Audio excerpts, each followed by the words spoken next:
काल आपण 16व्या अध्यायातल्या 153 क्रमांकाच्या ओळीला येऊन थांबलेलो होतो. दैवी संपत्ती आणि आसुरी संपत्ती याच्यामध्ये सांगितलेले आहेत. ज्यांनी आता नूतन परमार्थाला सुरुवात करायची त्यांना कोणते गुण अवगत करायला पाहिजेत आणि कोणते टाकायला पाहिजे. आसुरी संपत्ती म्हणजे राक्षसी संपत्ती आणि दैवी संपत्ती म्हणजे मोक्षाच्या वाटेला घेऊन जाणारी चांगली संपत्ती. ती संपत्ती आपल्याकडे पाहिजे. ज्याला नवीन सुरुवात करायची त्याला पण त्या गोष्टी सांगितलेल्या आहेत. कारण हा माझा विषय होऊन गेलेला आहे आणि पुन्हा 13व्या अध्यायात हाच विषय होऊन गेलेला आहे. आणि पुन्हा जे रिपीटर आहेत, ज्यांना मोक्ष प्राप्ती झालेली नाही, पण त्यांना पुन्हा सांगायचं का तुमच्याकडे कोणत्या गोष्टीची तुटवडा आहे, कोणत्या गोष्टीची कमतरता आहे, त्या गोष्टीचं सांगितलं म्हणजे त्याने ते गुण आपल्याकडं अवगत करायचे. हे ऐकत असताना आपल्याला सुद्धा त्या गोष्टी आपल्याला प्राप्त झाल्या पाहिजेत. आणि आता दैवी संपत्तीचा सांगत असताना अपैशून्यम ही गोष्ट सांगत होती. अपैशून्यम म्हणजे आपल्याकडे जी गोष्ट आहे ती दुसऱ्याला देऊन परिपूर्ण करून त्याला आपल्यासारखं करायचं. तो जरी अपूर्ण असला तरी त्याला पूर्ण करायचं. आणि हे पूर्ण करताना त्याला कोणत्या प्रकारची त्याची वंचना नाही करायची. तू असा आहे, तू तसा आहे, पण मी तुझ्यावर लय मेहरबानी करतो, अशा प्रकारची नाही. अशी काल सांगितलेल्या आपण त्या गुणापर्यंत आलेलो होतो. अपैशून्यम. त्याप्रमाणे आपल्या पुढे येणाऱ्या मनुष्याचा कमीपणा आपल्या चांगल्या गुण सामर्थ्याने दूर करून नंतर त्याकडे दयाद्र दृष्टीने पाहावी. एरवी असे न करता त्याच्या वर्मावर टोचणी देऊन डाग देऊन नये अथवा त्याच्या पापकर्माचा उच्चार करून त्यास दुःख देऊ नये. त्यास असणाऱ्या व्याधीचे नाव घेऊन नामांतित दोषाने वा तू व्याधिष्ट आहेस असेही म्हणू नये. परंतु जो कोणी मनुष्य पतीत म्हणजे वाईट स्थितीत असेल तर तो ज्या कोणत्या उपायाने उभा राहील, उत्तम स्थितीला येईल, सुधरेल ते उपाय करावे. हे साधूचं काम आहे. जे रसातळाला गेलेले काय हो का दुराचारी विषयासक्त, पण त्याला संत आपल्यासारखे करून ठेवतात. काय उदाहरण आहे? आपल्या बाबांचं उदाहरण सांगू आणि आपण आपल्या पुढच्या सेवेकडे सुरुवात करूया. उत्तम स्थितीत येईल असे सुधारावे, त्याला उपाय करावे. बाबा आपले श्रीपाद बाबांचं एक वाक्य, नदी, चंदन आणि संत हे 3 गोष्टी अशा आहेत का त्या आपल्यासारखे करतात. नदीला म्हणजे गंगेला गटारीचं पाणी जरी गेलं तर ती गंगा गटार गंगेशी मिळाली, तेही गंगा रूप झाले. गंगा आपल्यासारखं करतं गटारीच्या पाणीला. नंबर 2, अरण्यामध्ये बोरी बाबळींची झाडे आणि त्यांचा चंदनाशी संपर्क आल्यानंतर चंदनाच्या दर्जाचे बोरी बाबळीची झाडे झाली. आणि तशा प्रकारे हो का दुराचारी विषयासक्त, पण तो जर संतांच्या संगतीत आला तर तो होतो. त्याला तुकोबरायाने उदाहरण दिलं. संतांनी सरिता केलो तैशा परी चंदनाने बोरी व्यापिल्या. अरे गुणदोष याती न विचारी काही ठाव दिला पायी आपुल्या. आणि त्याचं 3रं चरण आहे. तुका म्हणे आले समर्थाच्या मना तरी होय राणा त्याचा रंक, तरी होय राणा रंक त्याचा. त्यांनी ठरवलं त्याला उभं करायचं, त्याचंच नाव अपैशून्यम आहे. तर ज्या म्हणजे वाईट स्थितीत असेल तर त्याला कोणत्या उपायाने उभा राहील, उत्तम स्थितीत येईल, सुधरेल तेच उपाय करावेत, पण त्याच्या वर्मी घाव घालू नये. किंवा अर्जुना एखाद्या उत्तम मनुष्याच्या योग्यतेची तुलना करून त्या मानाने दुसऱ्यास कनिष्ठ मानावे हे वाचून असे नाही. तसा सापेक्ष कनिष्ठ भाव मनात मुळीच न आणता आपल्या दृष्टीने त्याचे व कोणाचेही दोष पाहू नये, दुर्लक्ष करावे. तेच अपैशून्याचे खरे लक्षण होय. आणि अर्जुना मुमुक्षांना मोक्ष मार्गातील सुखा हवा म्हणजे सुखरूप मुख्य साधन हेच आहे. आपल्याला जर आपलं मार्गक्रमण करायचं, कोणाच्या दोषाचं पाहत बसायचं नाही, त्याच्यावर बोलत बसायचं नाही. जर त्याला आपल्यासारखं करता येत असेल तर करायचं, निघायचं, तरच तो मोक्षाच्या धामाला. काल आपण इथपर्यंत आलेलो होतो. आता दया घुशे तू. आता दया ती अशी असावी की ज्याप्रमाणे पौर्णिमेचा पूर्ण चंद्राची चांदणे परताप हरणपूर्वक गारवा शांती देत असता हा लहान अथवा हा थोर अशी निवड करीत नाही. काय उदाहरण दिले बा? दया अशी पाहिजे. पौर्णिमेचा चंद्र ताप देता नाही पण शीतलता आहे, प्रकाश आहे. कारण सूर्याचं चंद्राचं काय आपण म्हणतो तेज आहे, पण ते तापदायक नाही. आणि हे अशी स्थिती देवाची आमचा. तू माऊली होणे मयाळ, तू माऊली होणे मयाळ, चंद्राहुनी शीतळ पाण्याहुनी पातळ, चंद्राहुनी शीतळ पाण्याहुनी पातळ, कल्लोळ प्रेमाचा प्रेमाचा तू माऊली हुनी मायाळ, तू माऊली हुनी देवतेची संततेची देव, ह्या दोन्ही उपमा फक्त त्यांनाच लागू आहेत. आणि त्याला दयाद्र बुद्धी म्हणतात. जे म्हणतात चंद्रापेक्षा शीतल आहेत संत, माऊलीपेक्षा मयाळ आहे, आणि कल्होळ प्रेमाचा इतकं परिपूर्ण प्रेमाची लक्षणं जिथं आहेत, अशा प्रकारचं त्याला दयाद्र बुद्धी म्हणतात. ज्याप्रमाणे पौर्णिमेचा पूर्ण चंद्राची चांदणे परताप हरणपूर्वक गारवा व शांती देत असता हा लहान अथवा थोराशी निवड करीत नाही, त्याप्रमाणे सर्वांविषयी सारखीच शांती असावी, यालाच म्हणतात समबुद्धी. अशी बुद्धी झाल्याशिवाय मोक्षाची कल्पना सुद्धा करू नये माणसाने. त्याप्रमाणे कृपाळूपणाने दयाद्र अंतकरणाने दुःखित मनुष्याचे दुःख हरण करते वेळेस तो उत्तम आहे किंवा अधम आहे असा भेद करणे मनाने मुळीच जाणत नाही, सर्वांचे दुःख निवारण करतो. जगात पाण्यासारखी दुसरी कोणती वस्तू आहे की जी गवत सुकू लागले असता आपण स्वतः अंगाने नाश पावते, पण त्या गवताचे जात असलेले जीवित्वाचे आपल्या ओलाव्याने रक्षण करते? त्याला खऱ्या अर्थाने म्हणतात दया. आपलं नुकसान झालं तर चालेल पण दुसरा जगला पाहिजे, आपण मेलो तर चालेल पण दुसरा जगला पाहिजे. उदाहरण पाण्याचं दिलं. काय माऊलींनी सूक्ष्म अवलोकन केलेलं. पाणी स्वतः मरतंय पण जळत असणाऱ्या गवताच्या काडीला पुन्हा ताट उभी करते. त्याप्रमाणे आपल्या समोर पीडित मनुष्य आला असता त्या मनुष्याच्या दुःखाने कृपेने कळवळले असता त्या दुःख निर्वार्थ जरी आपल्या सर्वस्वास दिले, त्याच्या दुःख निर्वाहार्थ जरी आपल्या सर्वस्वास दिले तरी थोडे आहे व आपण त्यास काहीच दिले नाही असे मानतो.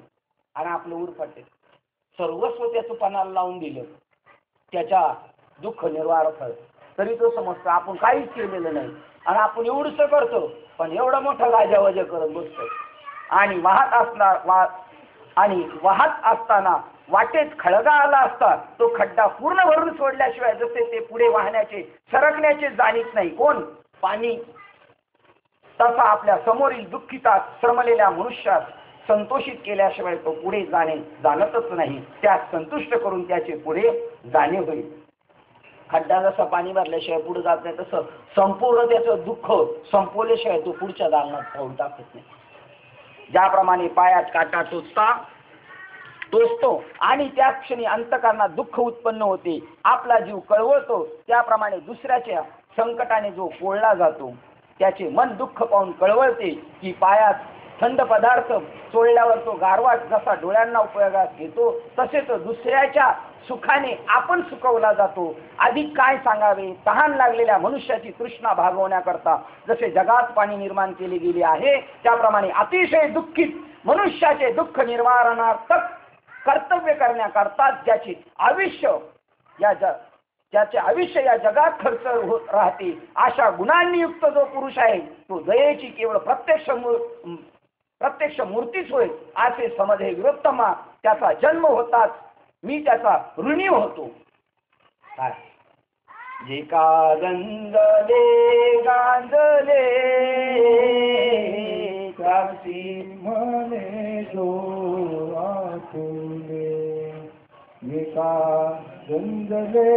गांजले त्याची म्हणे जो आपुले, तुझी साधू खावा देव तेथेची जाणावा, तुझी साधू खावा देव तेथेची जाणावा. रंजलेले आहेत संसारामध्ये काही आणि काही गांजलेले आहेत. जे संसारात रंजलेले त्यांना जवळ घेतो, गांजलेल्याला घेतो. त्याचं नाव आणि त्याची देव म्हणतो मी तो जन्माला येता क्षणी त्याचा मी कोण होऊन राहतो? ऋणी होऊन राहतो. देव ऋणी व्हावा असं काहीतरी आपण करा. तुकोबरा म्हणतात मी ऋणी केला देव. जाता जाता घोटविने लाळ ब्रह्मज्ञान हाती मुक्त आत्मस्थिती सांडवीन. त्याचं सुरुवात आहे कीर्तन सांग नाही त्याचप्रमाणेच आहे. कीर्तनाच्या मुळे देव ऋणी केला. त्याच अभंगाचं पहिलं चरण आहे. गोटविन लाळ ब्रह्मज्ञाना हाती मुक्त आत्मस्थिती. ब्रह्मीभूत काया होत असे कीर्तनी भाग्य तरी ऋणी देव ऐसा. देवाला ऋणी करून ठेवा आपण, एवढी आपण करा. माणसं कधीच संतुष्ट होऊ शकत नाही. एक देव फक्त संतुष्ट होऊ शकतो. त्याच्यासाठी असं करावं लागेल. आणि काय परिस्थिती असते तुम्हाला सांगतो, इतकी बेडर परिस्थिती असते. खरं जो भक्ती करतो ना त्यालाच त्या गोष्टीची फार तकलीफ असते. मधने बाबांचं एकाने कीर्तन ठेवलं आणि कीर्तनाला गेलं, पाकिट भरायला पैसे नाही. त्याला सायकल विकायला लागली. त्याची सायकल विकायची परिस्थिती त्याच्या आली. तेव्हा तो पाकिट भरायला लागला. मधने बाबा म्हणले, आता मला परत तू बोलू नको, मी यायचा नाही बाबा. सांग बरं, तुझा उद्धार करायचा असेल तर देव कोणत्या ना कोणत्या प्रकाराने करेल. इथं माझी येण्याचीच गरज नाही. काय परिस्थिती आहे असली परिस्थिती. आपलं अशी तर परिस्थिती बी नाही. असं असं तर आपण तर हे सगळं टाकून देऊन मोकळत झालं. हा काय त्या सुदाम्याची सुद्धा एक आमच्या गावाकडे एक आलेले उस्मानाबादचे बाबा होते टाळकरी. अहो बसता येत नव्हतं त्यांना, नीट उठता नव्हतं. आणि ते मला म्हटले कीर्तन झाल्यानंतर, महाराज आम्ही उस्मानाबादचे, आम्हाला टाळ वाजवल्याशिवाय पैसे नाही देतो. पहा काय दुर्दशा आहे. पिकच नाही, काय करणार. हा एवढी दुर्दशा. देख सुदाम जी की दशा देख के करुणा निधि रोए सुदाम जी को देखत शाम हंसे. ओ पानी परात में लेने के बदले नैनों के नीर से धोए सुदाम जी को देखते शाम हंसे. ही परिस्थिती आहे. आणि अशी परिस्थितीवर जो मात करतो त्याला साधू येतो. साधू त्याला आपल्यासारखं करून त्याची सगळी गोष्ट, त्यालाच खरी दया म्हणतात. ती दया आपल्या जीवनात निर्माण व्हावी, थोडी तरी निर्माण व्हावी.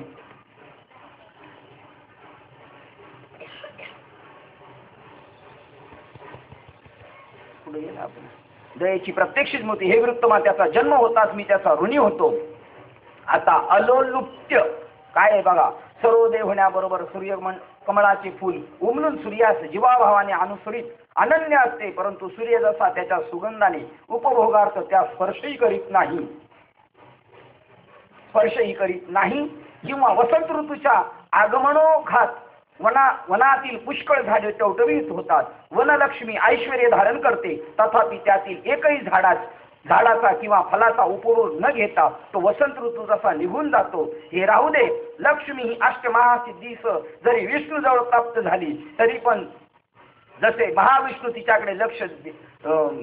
महाविष्णूंनी तिच्याकडे लक्ष दिलेच नाही, तिला मुळीच महत्व दिले नाही, तसे आपल्यास अनुकूल वाटणारे इहलोकीचे किंवा परलोकीचे भोग हे जरी आपल्या इच्छेचे साकर झाले तरी त्यांचा उपभोग घ्यावा असे ज्याच्या मनात मुळीच आवडत नाही. बहुत काय सांगावे. सहज कौतुकाने देखील जीव अंतकरण विषयाची इच्छा करीत नाही. अशी दशा तिची अलोलोप्य अवस्था होय असे म्हणजे लोलुपता नाही त्याच्या जीवनात. सगळे भोग त्याच्या पायाजवळ लोळून घेत आली तरी तिथं त्याचं मन रमत नाही.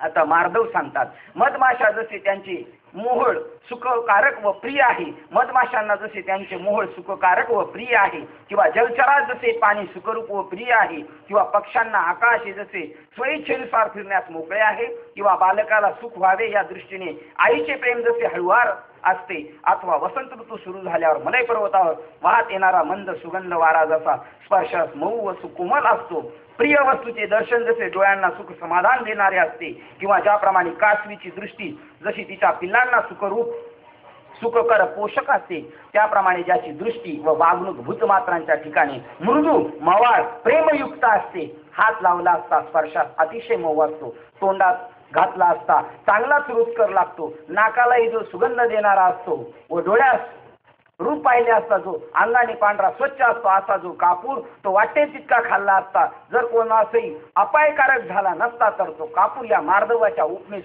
पात्र झाला असता. काय सांगितलं? कापूर दिसायला स्वच्छ सगळे, पण तो झाल्यावर जर त्रास नसता झाला तर त्या मार्दव्य या स्वरूपाला त्याची उपमा देता आली असती, दृष्टांत म्हणून सांगता आला असता. पण तसं नाही, कोणाला दुःख व्हायचं नाही, प्रिय वस्तूच्या डोळ्यात सुख होणार नाही, ज्याप्रमाणे कासवीची जशी दृष्टी पिल्लांना सुखकर पोषक तसं सगळ्यांविषयी तो त्याचप्रमाणे राहणार. परंतु जसे आकाश आपल्या पोटात पंचमहाभूताचा समावेश करून त्यास धारण करते, त्याप्रमाणे जे आकाश परमाणूतही समावते व ते गगन जसे हे विश्व आहे तसे म्हणजे त्याच्या आकाराप्रमाणे आकारास येते. फार काय सांगावे, जसे ते जगाच्या जीवनाकरताच जगणे आहे, अर्थात तशी जी स्थिती आहे तिलाच मार्दव नाव असे मी म्हणतो. जगाच्या कल्याणा संतांच्या विरोधी आपलं जगणं त्याच्यासाठी असं. जो आपल्या घरासाठी स्वतःसाठी जगला तो जगून सुद्धा मेल्यासारखा त्याने, जो खऱ्या अर्थाने दुसऱ्यासाठी जगला तो खरा जगलाय. या साधूंचं जीवन आहे जगाच्या कल्याणा संतांच्या विभूती, देह कष्टविधी परोपकारी. आता फक्त काय ते पुढचं जगाच्या कल्याणात मध्ये नाही बसत आपण, पण देह कष्टविधी याच्यात पडतोय आपण, पण परोपकार अर्थ नाही. आपल्या घरदारासाठी आपण रोज झिजतो, पण परोपकारार्थ नाही झिजत. आणि परोपकारार्थ जेव्हा झिजतो ना माणूस त्यावेळेला त्याला ज्ञान सहज आत्मसात होतं का, त्याच्याकडे ते सहज त्याला धावत येऊन भेटतं. कारण त्याच ठिकाणी त्या ज्ञानाला स्थिरता राहावंसं वाटतं. 13व्या अध्यायात मागे हाच विषय सांगितला. तिथं मला येऊन तिथं ज्ञानाने शेच केले असं समजायचं, असलं मार्दव सांगितलेले. पराजित झालेला राजा जसा त्या पराभवामुळे लज्जेने दुःखी कष्टी होतो, अथवा निष्कृष्टहीन स्थिती प्राप्त झाली असता मानी पुरुष जसा निश्चेज होतो, किंवा एखादा उत्तम संन्यासी अकस्मात चुकून एखाद्या चांडाळाच्या घरात प्राप्त झाला असता, हे चांडाळ ग्रह आहे असे त्या समजले तर त्या उत्तम पुरुषात जशी लज्जा उत्पन्न होते. क्षत्रियाला रणातून पळून जाणे हे जसे लाजिरवाणे कृत्य व ते कोणत्या शास्त्र तेज संपन्न क्षत्रिय सहन करील बरं, कारण तिची त्याला लाज वाटते. किंवा महापतिव्रता स्त्रीस गंगा भगीरथी या नावाने हाक मारणे हे कसे सहन होईल, तर होत नाही. रूप सुंदर मनुष्यात जर अंगावर कोड उत्पन्न झाली अथवा संभावित मनुष्यावर वाईटपणाचा आळ आला तर त्यांना ज्याप्रमाणे लज्जेने प्राण संकट प्राणावर बेतल्यासारखे होते, त्याप्रमाणे 3.5 हात शरीर देहात्म भ्रांतीने परिच्छिन्न भ्रांतीने स्वतः समजून जे प्रेतासारखे होऊन जगणे व वारंवार जन्माला येऊन मरणे याची आणि गर्भभेदरूपी मुश्रित रक्त व मूत्र वीर्यादिकांच्या रसात ओतीव पुतळा असलेले जे शरीर ते धारण करून देहात्म भ्रांतीने राहणे त्यांना लाजीरवाणी वाटते. हे फार बोलणे राहू दे. तर ज्यांना आपण देह आहो असे देह तादात्म्य धारण करून नावरूपास येणे यापेक्षा दुसरी कोणतीही लाजीरवाणी गोष्ट वाटत नाही. कशाचं उदाहरण चाललेले. अशा दुश्चिन्हांनी युक्त अशी ज्याची दुर्दशा होते असे जे शरीर ते धारण करणाऱ्या साधूंना कंटाळा, असे जे शरीर धारण करण्याचा साधूंना कंटाळा असतो. जड परिच्छिन्न देहाशी तादात्म्य करून धारण करून जन्मनेवर राहणे याची निर्मळ पवित्र जाणीवेच्या पुरुषात लाज वाटते. व इतर जे निर्लज्ज कोडगे लोक आहेत त्यांना ते शरीर तादात्म्य धारण करून राहणे गोड बरे वाटत असते. काय सांगितलं, कशाचं उदाहरण चाललं होतं माहिती काय?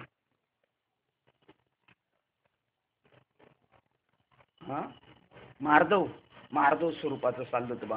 ज्यांना या शरीरात राहण्याची लाज वाटते, म्हणजे शरीर मी म्हणणं याची लाज वाटते बरं का. आणि ज्यांना शरीरच मी असं ते निर्लज्ज पुरुष सांगितले. ज्यांना शरीराची उठाठेव करावं वाटते, शरीर मी करतो, त्याला निर्लज्ज म्हणलं. आणि ज्याला कोणत्याही लाजीरवाणी गोष्ट वाटत काय वाटते, हे फार काय बोलणे राहू दे. ज्यांना आपणच देह आहोत असे देह तादात्म्य धारण करून नावारूपास येणे, नावारूपाला काय येतो, देहच येतो, येणे यापेक्षा दुसरी कोणतीच लाजीरवाणी गोष्ट वाटत नाही. अशा दुश्चिन्हांनी युक्त अशी ज्याची दुर्दशा होते असे जे शरीर ते धारण करण्याचा साधूला कंटाळा असतो. जड परिच्छिन्न देहाशी तादात्म्य धारण करून जन्मने व राहणे याची त्या निर्मळ पवित्र जाणीवेच्या पुरुषास लाज वाटत असते. व इतर जे निर्लज्ज कोडगे लोक आहेत त्यांना तेच शरीर तादात्म्य धारण करून राहणे गोड बरी वाटत असते. अचापल्य ज्याप्रमाणे कळसूत्री बाहुल्यांना नाचवणाऱ्या दोऱ्या तुटल्या म्हणजे त्यांची चेष्टा हालचाल बंद होते, त्याप्रमाणे योग अभ्यासाने प्राणाचा जय केला असता कर्मेंद्रियांची गती चेष्टा हालचाल बंद होते. किंवा सूर्य मावळल्यावर ज्याची सर्व किरणाचा विस्तार पसारा संपतो, त्याप्रमाणे मनाचा जय केला असता ज्ञानेंद्रियांची जशी क्रियात्मक व्यापारही कुंठित होतात, त्याप्रमाणे मन व प्राण्यांचा नियमनाद्वारा जय केला असता 10 इंद्रिय पंगू कार्यक्षम होतात. त्याला अचापल्य असे म्हणतात. ते या उपयुक्त वर्माने समजून येते. चंचलपणा आपल्या जीवनातला गेला पाहिजे. घडीत हे बरं, घडीत ते बरं, घडीत ते बरं असं नाही वाटलं पाहिजे. एकच गोष्ट ठाम भूमिकेवर आपण राहिलं पाहिजे. अचापल्य त्याला म्हटलेले. इंद्रियांचा जय, वासनेचा क्षय, कोठेही चित्तासी बंधन नाही, अशी स्थिती जी आहे त्या स्थितीचं इथं वर्णन केलेलं आहे. आता ईश्वर प्राप्ती करतात, आता तेज गोष्टीचं वर्णन सांगतात. आता ईश्वर प्राप्ती करतात ज्ञान मार्गाचे मनापासून अवलंबन करून प्रवृत्त असता त्याला धैर्याची उणीव पडत नाही. पतिव्रता स्त्री पतीच्या मरणानंतर तिच्या जिवंतपणी मरणासारखी वाईट गोष्ट, पतिव्रता स्त्री पतीच्या मरणानंतर तिच्या जिवंतपणी मरणासारखी वाईट गोष्ट व तीही अग्निप्रवेशाद्वारा करण्याचा प्रसंग आला तरी पण ती गोष्ट केवळ पतीच्या उद्देशाने करायची असल्याने ती सहगमन करण्याची मागे पुढे पाहत नाही. तसा ज्ञानाच्या मार्गाला लागल्यानंतर तो त्याच्याकडे एवढं धैर्य. काय उदाहरण दिलं माऊलीने, जसं एका पतिव्रता स्त्रीला मालकाबरोबर सती जायचं, तिला काय भीती अग्नीची, तसं ज्ञान मार्गाने चालत असताना येणाऱ्या सगळ्या संकटाला तो तोंड देत राहतो. आणि तोंड दिलेल्याचं सुद्धा त्याला वाटत नाही, कारण त्यांनी कशाच्या प्रित्यर्थ केलेले, एक आत्मप्राप्तीच्या प्रित्यर्थ केलेला असले. हिने जसं नवऱ्याच्या प्रित्यर्थ केलेले तसं यांनी आत्मराजाच्या प्रित्यर्थ केला असल्यामुळे ते जे धैर्य आहे त्या धैर्याची कोणत्याही शब्दाने तशी वर्णन करता येत नाही. तरी सुद्धा ते ज्या शब्दाने त्याचं वर्णन चालू आहे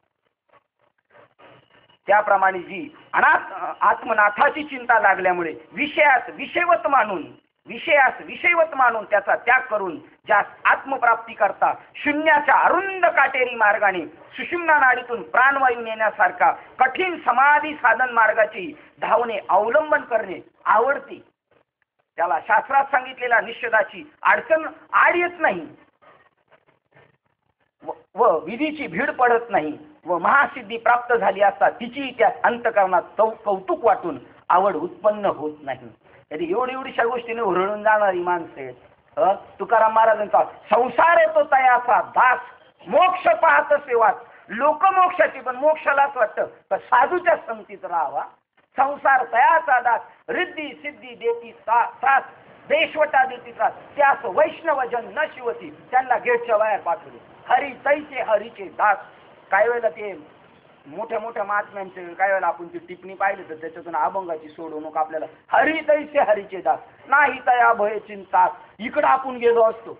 पण हरी तैसे दास लगेच कंसात, हरी जसे सचितानंद गण आहेत तसेच हरीचे दास सचितानंद गण आहेत. त्याच्यामुळे त्या पुढच्या वाक्याला एवढं मार्केटच नाही आलं. नाही तया भय चिंता मोह आस. कालच सांगितलं आत्म्याला कशाचीच भीती नाही, आत्म्याला कशाचीच आस नाही, कारण आत्म्याच सगळे सर्व सत्ता आली हाता. ते जो त्याच्याच सगळ्या वस्तू त्याला आस आणि साठवून जगायची गरजच नाही. हरी तैसे हरीचे दास नाही तया चिंता भय मोह आस, होनी राहती उदास धरोनी आकाश, भक्तीची बळकट धरोनी पाय त्याजिले जन. देवाचे पाय धरून त्याजिले जन, धरोनी पाय त्याजिले नावडे मान मृत्तिका धन, कंठी नामामृताचे पान, त्याच्याशी ती एकरूप राहिली. त्याला तेज या शब्दाने इथं ज्ञानेश्वर महाराज सांगतात. महासिद्धी प्राप्त झाली असता त्या अंतःकरणात कौतुक वाटून उत्पन्न होत नाही, कौतुक वाटून आवड उत्पन्न होत नाही. अशा प्रकारे ज्याचे अंतःकरण आपण होऊन सहज ईश्वराकडे धाव घेते त्याला आध्यात्मिक शारीरिक तेज असे म्हणतात. क्षमा. आता क्षमेबद्दल सांगतात. आता ज्याप्रमाणे देह आपल्या वरील सर्व रोमास धारण करीत असूनही आपण सर्व केस धारण केले आहेत याची त्याला मुळीच खबरदार नसते, त्याप्रमाणे येईल तो लहान मोठा प्रसंग सहन करून आपण सर्वही सहन करतो. मी श्रेष्ठ आशा रूपाने मोठेपणाच्या योगाने जे गर्वाला न येणे, स्वतःच्या सहनशीलतेची मुळीच खबर नसणे तीच क्षमा होय. आम्ही एवढं सहन केलं, आम्ही एवढं सहन केलं हे सुद्धा म्हणणं जिथं नाही त्याची नाव खरं क्षमा आहे.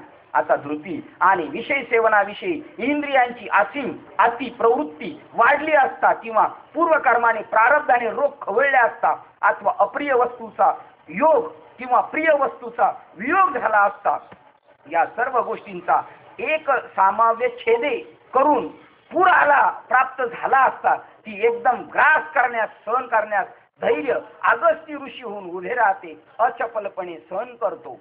आकाशात धुराच्या मोठ्या विलक्षण जोराने एकदम लोट उठला तरी ज्याप्रमाणे वारा एका झुळकेसारखा त्यास गिळून नष्ट करतो, त्याप्रमाणे अर्जुना आध्यात्मिक, अधिदैविक व अधिभौतिक हे त्रिविध उपद्रव जरी एकदम प्राप्त झाले तरीही ते सर्व जे धैर्य गिळून टाकते, त्याप्रमाणे चित्तात रागाधिक विकार उत्पन्न होण्याच्या वेळीही सहज शीतलतेस उचलून धरून चांगली टिकून कायम राहणारी जी मनोवृत्ती शक्ती तिलाच धृती असे म्हणतात.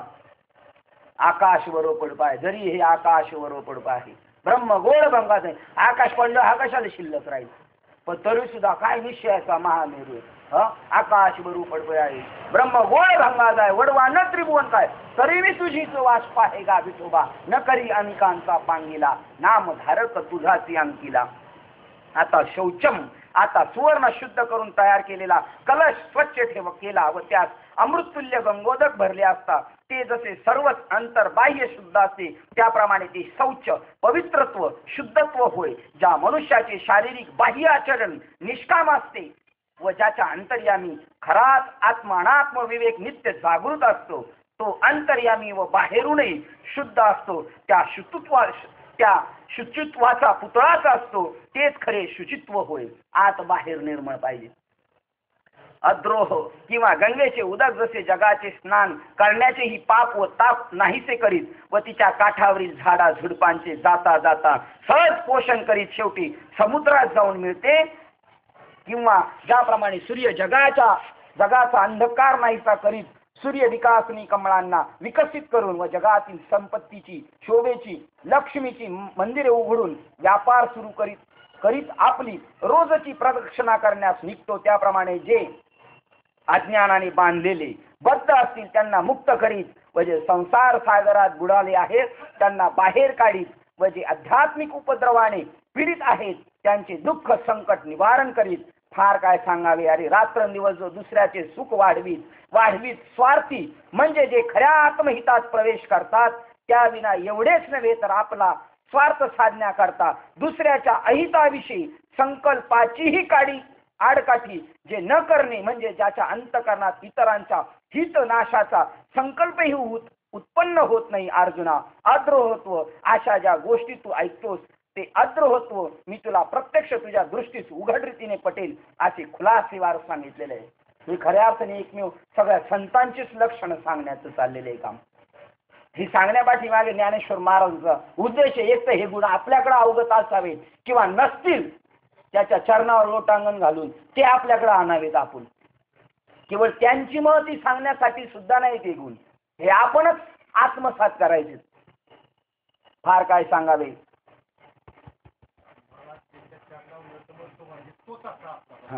अर्जुन, अध्रोत्व अशा ज्या गोष्टी तू ऐकतोस ते अध्रोत्व मी तुला प्रत्यक्ष दृष्टीने उघड रीतीने पटेल असे खुलासेवार सांगितले. नाती मानिता आणि पार्था भगीरथाने गंगेची प्रार्थना करून तिला मृत्यू लोकात अंत्यवेळी शंकराने तिला आपल्या मस्तकावर जटेत धारण केल्यावर तिचा वेगाचा गर्व हरण होऊन ती जशी लज्जित व संकोचित झाली, त्याप्रमाणे लोकांनी मान दिला असता तो स्वतःस मानण्यास योग्य असूनही पूर्णपणे संकोचित होतो. त्यालाच हे सुमते अर्जुना अमानित्व असे जे म्हणतात ते हेच होय असे समज. याबद्दल तुला मागे 13व्या अध्यायात पुष्कळ विवेचन सांगितले आहे, तेच पुन्हा पुन्हा किती सांगू. याप्रमाणे दैवी संपत्ती या 26 गुणांच्या रूपाने जणू काय ब्रह्म ऐश्वर्य वास्तव्य करीत आहे. हे जेवढे आहे तो ब्रह्म, तोच खरा ब्रह्ममूर्ती, त्याच्याच ठिकाणी सगळी लक्षणे. देव तयासी म्हणावे त्याचे चरणी लीन व्हावे. दैवी संपत्ती 26 गुणाच्या रूपाने जणू काय ब्रह्म ऐश्वर्यच वास्तव्य करीत आहे. आणि मोक्षरूपी सौरभम राजाचे हे 26 गुण म्हणजे जणू काय अग्रहार इनामी गाव किंवा जमीनच आहे, किंवा या 26 गुणरूपी तीर्थांनी नित्य नवी भरलेली अशी ही दैवी संपत्ती रूपी भगवती गंगाच असून ती वैराग्य संपन्न पुरुष रूपी सगराचा उद्धार करण्याकरता दैवाने प्राप्त झालेली आहे. किंवा ही 26 गुणरूपी पुष्पांची माळा हातात घेऊन मुक्तिरूपी वधू निरपेक्ष वैराग्यवान पुरुषरूपी वराचा गळा त्याला वरण्यासाठी शोधित आहे. हे 26 गुण त्याच वेळेला आपल्याकडे आत्मसात होतील. हा त्याच्यातला प्राकर्षाने सांगण्याचा भाग आहे. जो वैराग्यवान आहे हे सोडे का लोकांचं भलं करीत जायचं ना आपलं म्हणजे आपल्या वावराला नाही पाणी भेटलं तर चालेल, पण त्याला म्हणायचं तुझं पहिलं भरून घे. ही जी भूमिका आहे ही संत मौलिकेची भूमिका आहे, आणि ही असली भूमिका व्हायला त्याच्याकडे वैराग्यच पाहिजे, तर तो दुसऱ्याचं काम करील. हो, पाण्याचं उदाहरण दिलं, पाणी स्वतः जळून संपून जातं, पण जळत असलेल्या काडीला पुन्हा उभारी करतं. हे स्वतःच अनहित करणं, आणि हेच खरा स्वार्थ आहे. ही उरफाटी गंगा आहे ज्ञानेश्वर महाराज. आपलं नुकसान करून दुसऱ्याचं हित करणं ना, यालाच साधू म्हणतात खरा स्वार्थ आहे. करी आता बापा स्वहिताचा स्वार्थ. कारण हे गुण तुम्ही अंगीकृत कशासाठी करतात? तुमचा आत्मराजाच्या दृष्टीने, जशी ती नववधू तिचा पती वारल्यामुळं ती जशी अग्नी प्रवेश करायला चाललेली त्या तिच्या नाथासाठी, तसं आत्मनाथासाठी तुम्ही उपक्रम हा योजलेला आहे. त्याच्यातून तुमचं हित होणार आहे. करी आता बापा स्वहिताचा स्वार्थ. आणि जेवढा आपण जे गबाळ करतोय ना, अनर्थाचा अर्थ सांडी आता ती गोष्ट पुन्हा आपल्याला घेऊन येणार आहे. अहो, दान करायला आपल्या याच्यासाठी सांगितले, जोडून या धन उत्तम. त्याच्यावर परत साफ होऊन यायला नको, साफ होऊन यायला नको म्हणून ज्ञानेश्वर महाराजांनी मी असंच मोगम सांगत होतो का 25 लाखाचं सर्टिफिकेट बापाने ठेवलं कबाडमध्ये, आणि सांगायचं मरून गेला, सांगायच्या अगोदर मरून गेला. आणि मग मात्र पोराला अडचण पडली म्हणून बापाला वाटलं का आपल्याला सांगायला जायला पाहिजे, पण बाप गेला होता कोणत्या युनीला? धनाचं रक्षण कोण करतंय? साप युनीला गेला. आणि तो बाप आलाय सांगायला, कबाडाकडे जातोय आणि पोराला सांगतोय 25 लाखाचं सर्टिफिकेट द्यायला आलोय. तरी पोरगं म्हणतोय दांडकं काढ. म्हणजे त्या धनाच्या वाटण्यामध्ये तुम्ही निरीच्छ होणार आहे आणि आवतून धरण्यामध्ये तुम्ही गुंतणार आहे. किंवा ही 26 गुणरूपी पुष्पाची माळा हातात घेऊन मुक्तरूपी वधू निरपक्ष. याच्यामध्ये बाबांनी एकदा भागवत वाचलं होतं, त्याच्यामध्ये सुद्धा अरे परमार्थाचे मुख्य बीक, रामायणामध्ये बालकांडात विषय, परमार्थाचे मुख्य बीक निरपेक्षता तेच नाशिक, तेने विन ते निर्नाशिक, कैसे सुख सापेक्षता पावे. सापेक्षता, त्याच्या पलीकडचं जे सुख आहे, जे आत्मसुख आहे, ते प्राप्तच होऊ शकत नाही. आणि हे जे विश्लेषण आहे ना, हे हनुमंतरायाला दिलेले आहे बरं का. ते वर्णन दिलं परमार्थाचं नाक आहे, ते नाकच ठेवलं गान आणि चाललेले आहेत. आणि याच्याबद्दल तुकोबारायांनी जोडा मारला. काय मारला? काय ती करावी 32 लक्षणे, नाक नाही तिने वाया गेली. जोपर्यंत वैराग्य नाही तोपर्यंत या गोष्टी आपल्याकडे अंगीकृत होऊ शकत नाही. किंवा ही 26 गुणरूपी पुष्पाची माळ हातात घेऊन मुक्तिरूपी वधू निरपेक्ष वैराग्यवान पुरुषरूपी वराचा गळा त्याला वरण्यासाठी शोधित आहे. किंवा या 26 गुणरूपी वाती लावून जणू काय गीता ही आपली पती, गीता ही आपला पती जो आत्मा, त्या पतीस ओवाळण्याकरता आरती घेऊन आलेली आहे. किंवा गीतारूपी समुद्रातील ही 26 गुणरूपी निर्मळ मोते दैवी संपत्ती रूपी या शिंपला आहे, व त्या शिंपल्याच्या शकलातून उत्पन्न होऊन मोती बाहेर टाकली आहेत. दैवी संपत्तीच्या गुणसमुदायाची ही जी लक्षणे सांगितली तेवढ्यावरून ती आपोआप स्पष्ट समजण्यासारखी आहेत. त्यापेक्षा अधिक किती म्हणून काय सांगू. आता आसुरी संपत्ती ही आतून दुःखरूपी असलेली बळकट वेली असून दोषरूपी काट्यांनी जरी ती भरलेली आहे, तरी ती मी आपल्या सांगण्याच्या क्रमात घालतो. तू आपल्या मनात ती समजून घे. कारण असे पहा, जी वस्तू त्याज्य आहे ती अनुपयोगी आहे, अर्थात आपल्या उपयोगाची नाही हे खरे, तरी पण तिचा त्याग करण्याकरता ती जाणलीच पाहिजे. म्हणून कानाच्या सर्व बलानिशी सावधपणे ऐकून घे.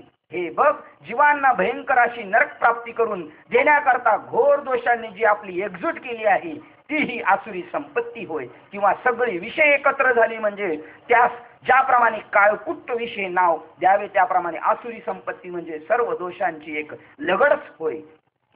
त्यातले पहिले हे दंभ हे वीरा, हा आसुर दोषामध्ये ज्याची मुख्य दोष म्हणून मोठेपणाची प्रसिद्धी आहे तो दंभ असा आहे. ज्याप्रमाणे आपल्या आईची निंदा करून तिचा दोष लोकांस उघड सांगून तिची निर्भत्सना केली असता ती तीर्थाप्रमाणेच आपल्यास पावन करणारी आहे, तरी पण आपल्या पतनास अधोगतीला नेण्यास तीच कारणीभूत आहे. किंवा श्रीगुरूंनी उपदेशलेली व त्यापासून आपण संपादन केलेली ब्रह्मविद्या ती चव्हाट्यावर उघड प्रसिद्ध करीत बसले तर ती विद्या इष्ट फल देणारी म्हणजे आपले परमहित करणारी असून ती आपल्या अहितास कारणीभूत होते.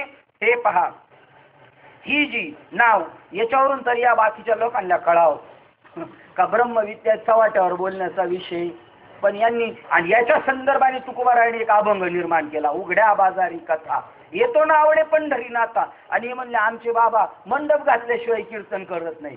बाबाला एवढासा अर्थ जर कळला नाही तर काय बाबा गाजर सांगणार आहे आपल्या त्याच्यात. आकाश मंडप पृथ्वी आसन रमे मन तेथ क्रीडा करी. काय इथं आपल्याला याच्यामध्ये रमून जायचं. एवढी व्यापक स्थिती झाली. ही जी भूमिका आहे ती याची भूमिका आहे. हे विश्वची माझे घर आईशी मती जायची स्थिर किंबवना चराचर आपण झालं कुठं नाही. आपण कुठं नाही अशी जागा नाही. काय वाक्य. याच्यातून तर यांनी कळून घेतलं पाहिजे की ब्रह्मविद्या चव्हाट्यावर मांडण्याचा विषय नाही. ते अजून उलट सांगतात आपल्या संतांवर विश्वास राहू द्या. संत सांगतात उघडा मंत्र जाणा. अरे उघडा ना पण रामकृष्ण हरी म्हणा उघडा मंत्र जाणा. शेंगदाण्यात शेंगाच्या आतमध्ये दाणे नाहीत असं कोण म्हणतंय. रामाची खोला ती उघडा मंत्र. ते नाम सोपे रामकृष्ण गोविंद याच्यावर धुंडा महाराजांनी विवेचन केलेले. राम म्हणजे योगी लोक ज्या तत्वामध्ये सतत रममान असतात त्याला राम म्हणतात. त्याला उघडा. कृष्ण आकर्षती येते नाम कृष्ण.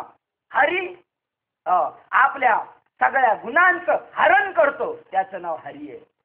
नारायण भागवतामध्ये सांगितले.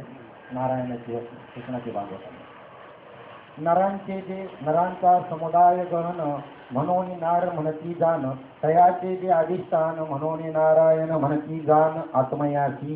नरांचा समुदाय म्हणून ते अशी म्हणती आत्म्याला. त्या समुदायाला सगळ्याला आणि तेव्हा अधिष्ठान आत्मा त्या आत्म्याला नारायण म्हणून म्हटलेले. कधी कळणार आपल्याला. आपलं तर वरचं वरच चाललेलं आहे.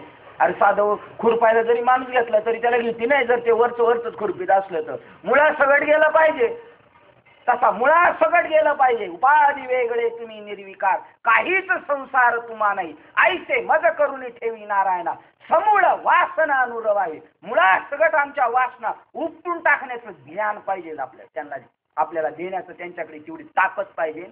तेच आपल्याला वासना मुक्त करू शकतात आणि त्याच वेळेला पुन्हा त्या शर्तामध्ये काय उगवणार नाही. हे पहा जी नाव आपण स्वतः महापुरात शिरून आपण बुडत असताना आपल्याला काढून वेगाने पलीकडील तीरास नेऊन पोहोचवते. ती नाव जर आपण आपल्या डोक्यावर बांधून घेतली तर ती ज्याप्रमाणे आपल्यास बुडवते. फार दृष्टांत दिलं म्हणजे केलेला धर्म मुखाच्या चव्हाट्यावर आणायचा नाही त्याचं नाव दंभ आहे. तुम्हाला तारणारा आहे तुम्ही केलेला धर्म पण मुखाच्या चव्हाट्यावर आणलं ही बुडत असणारी नाव तुम्हाला तारून नेते. पण ती जर तुम्ही डोक्यावर घेतली तर ती तुम्हाला बुडवणार आहे अजून.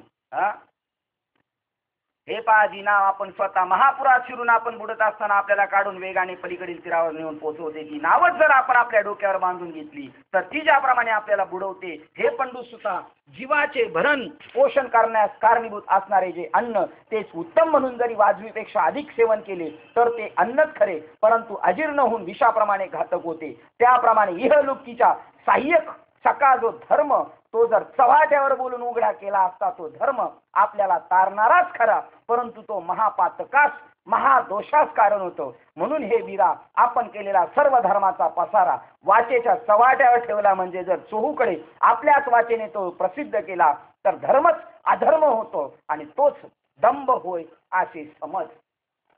दर्प आता मुख्य मनुष्याच्या जिभेवर काही अक्षरांचा शिंतोडा पडला म्हणजे त्यास 4 अक्षरे आले म्हणजे तो जसा ब्रह्मदेवाच्या सभेतही समाधान पावत नाही त्या सभेस तुच्छ मानतो किंवा तबेला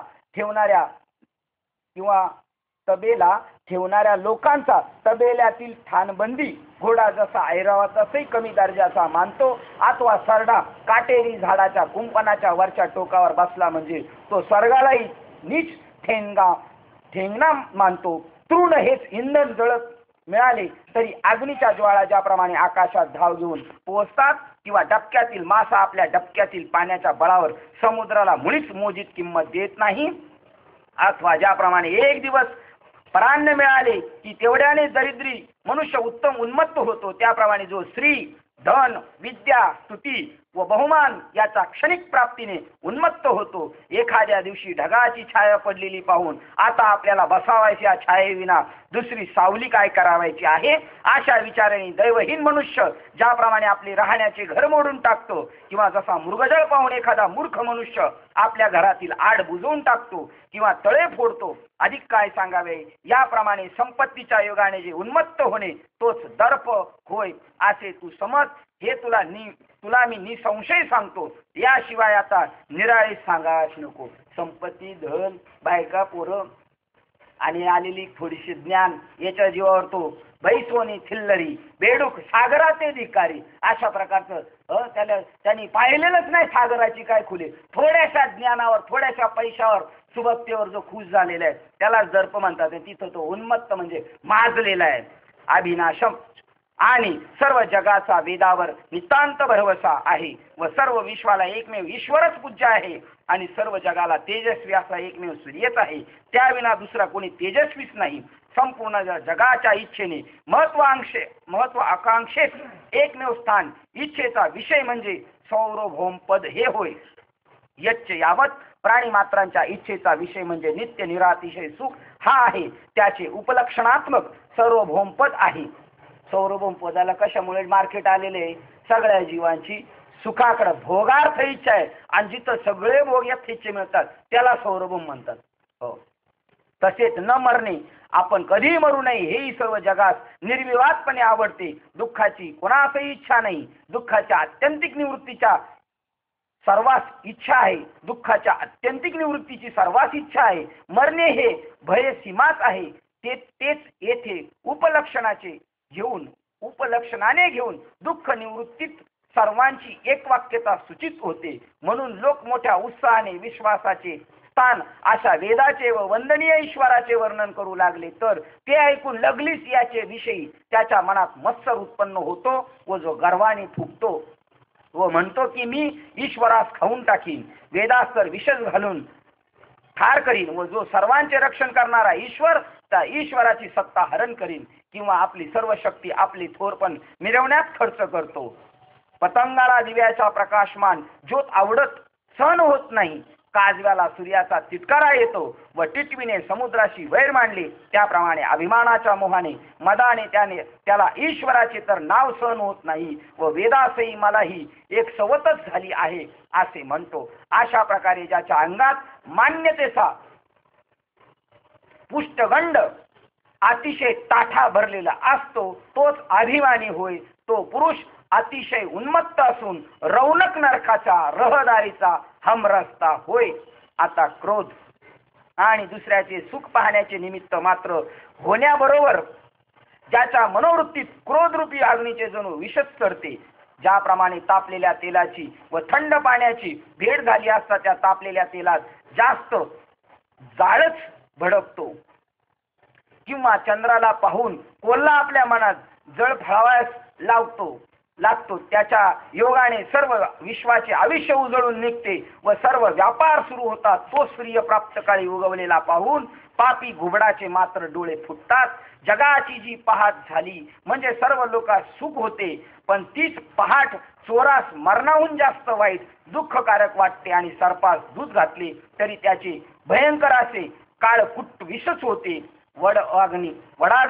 वडवानळ अग्नी हा अगाध अशा समुद्र जलाचे जो अधिक प्राशन करतो तो वडवानळ अग्नी उलटा अधिकच प्रदीप्त होतो आणि त्याला शांतता तृप्ती म्हणून कसली मुळीच होत नाही. त्याप्रमाणे दुसऱ्याचे विद्या, विनोद, वैभव, ऐश्वर यांनी सर्वोत्तपरी संपन्न अशा सौभाग्यात ही जो पाहतो तो संताप दुणावतो व ज्याच्या अंगाचा अगदी तिळपापड होऊन तो क्रोध होय असे समज. दुसऱ्याचं चांगलं झालेलं ज्याला बरं वाटत नाही. पतिव्रतीची करता स्तुती, शिंदळीच्या माथा तिडीक उठे त्याचं नाव क्रोध. ज्याचे मन तिळपापड होऊन जातो तोच क्रोध होय असे तू समज. आता अप्रोषमेव ज्याचे मन म्हणजे जणू सर्पाचे वारुळच असते, परप्राणघातक संकल्पयुक्त असून ज्याची दृष्टी बाणाच्या अग्राप्रमाणे तीक्ष्ण सुटणारी असते व ज्याचे भाषण म्हणजे अग्नीच्या निखाऱ्याचा वर्षावच होय. त्याप्रमाणे ते प्रखर असते आणि ज्याचा इतर ज्या ज्या काही क्रिया आहेत त्या पोलादी कर्वताप्रमाणे इतरांना त्रासदायक असतात.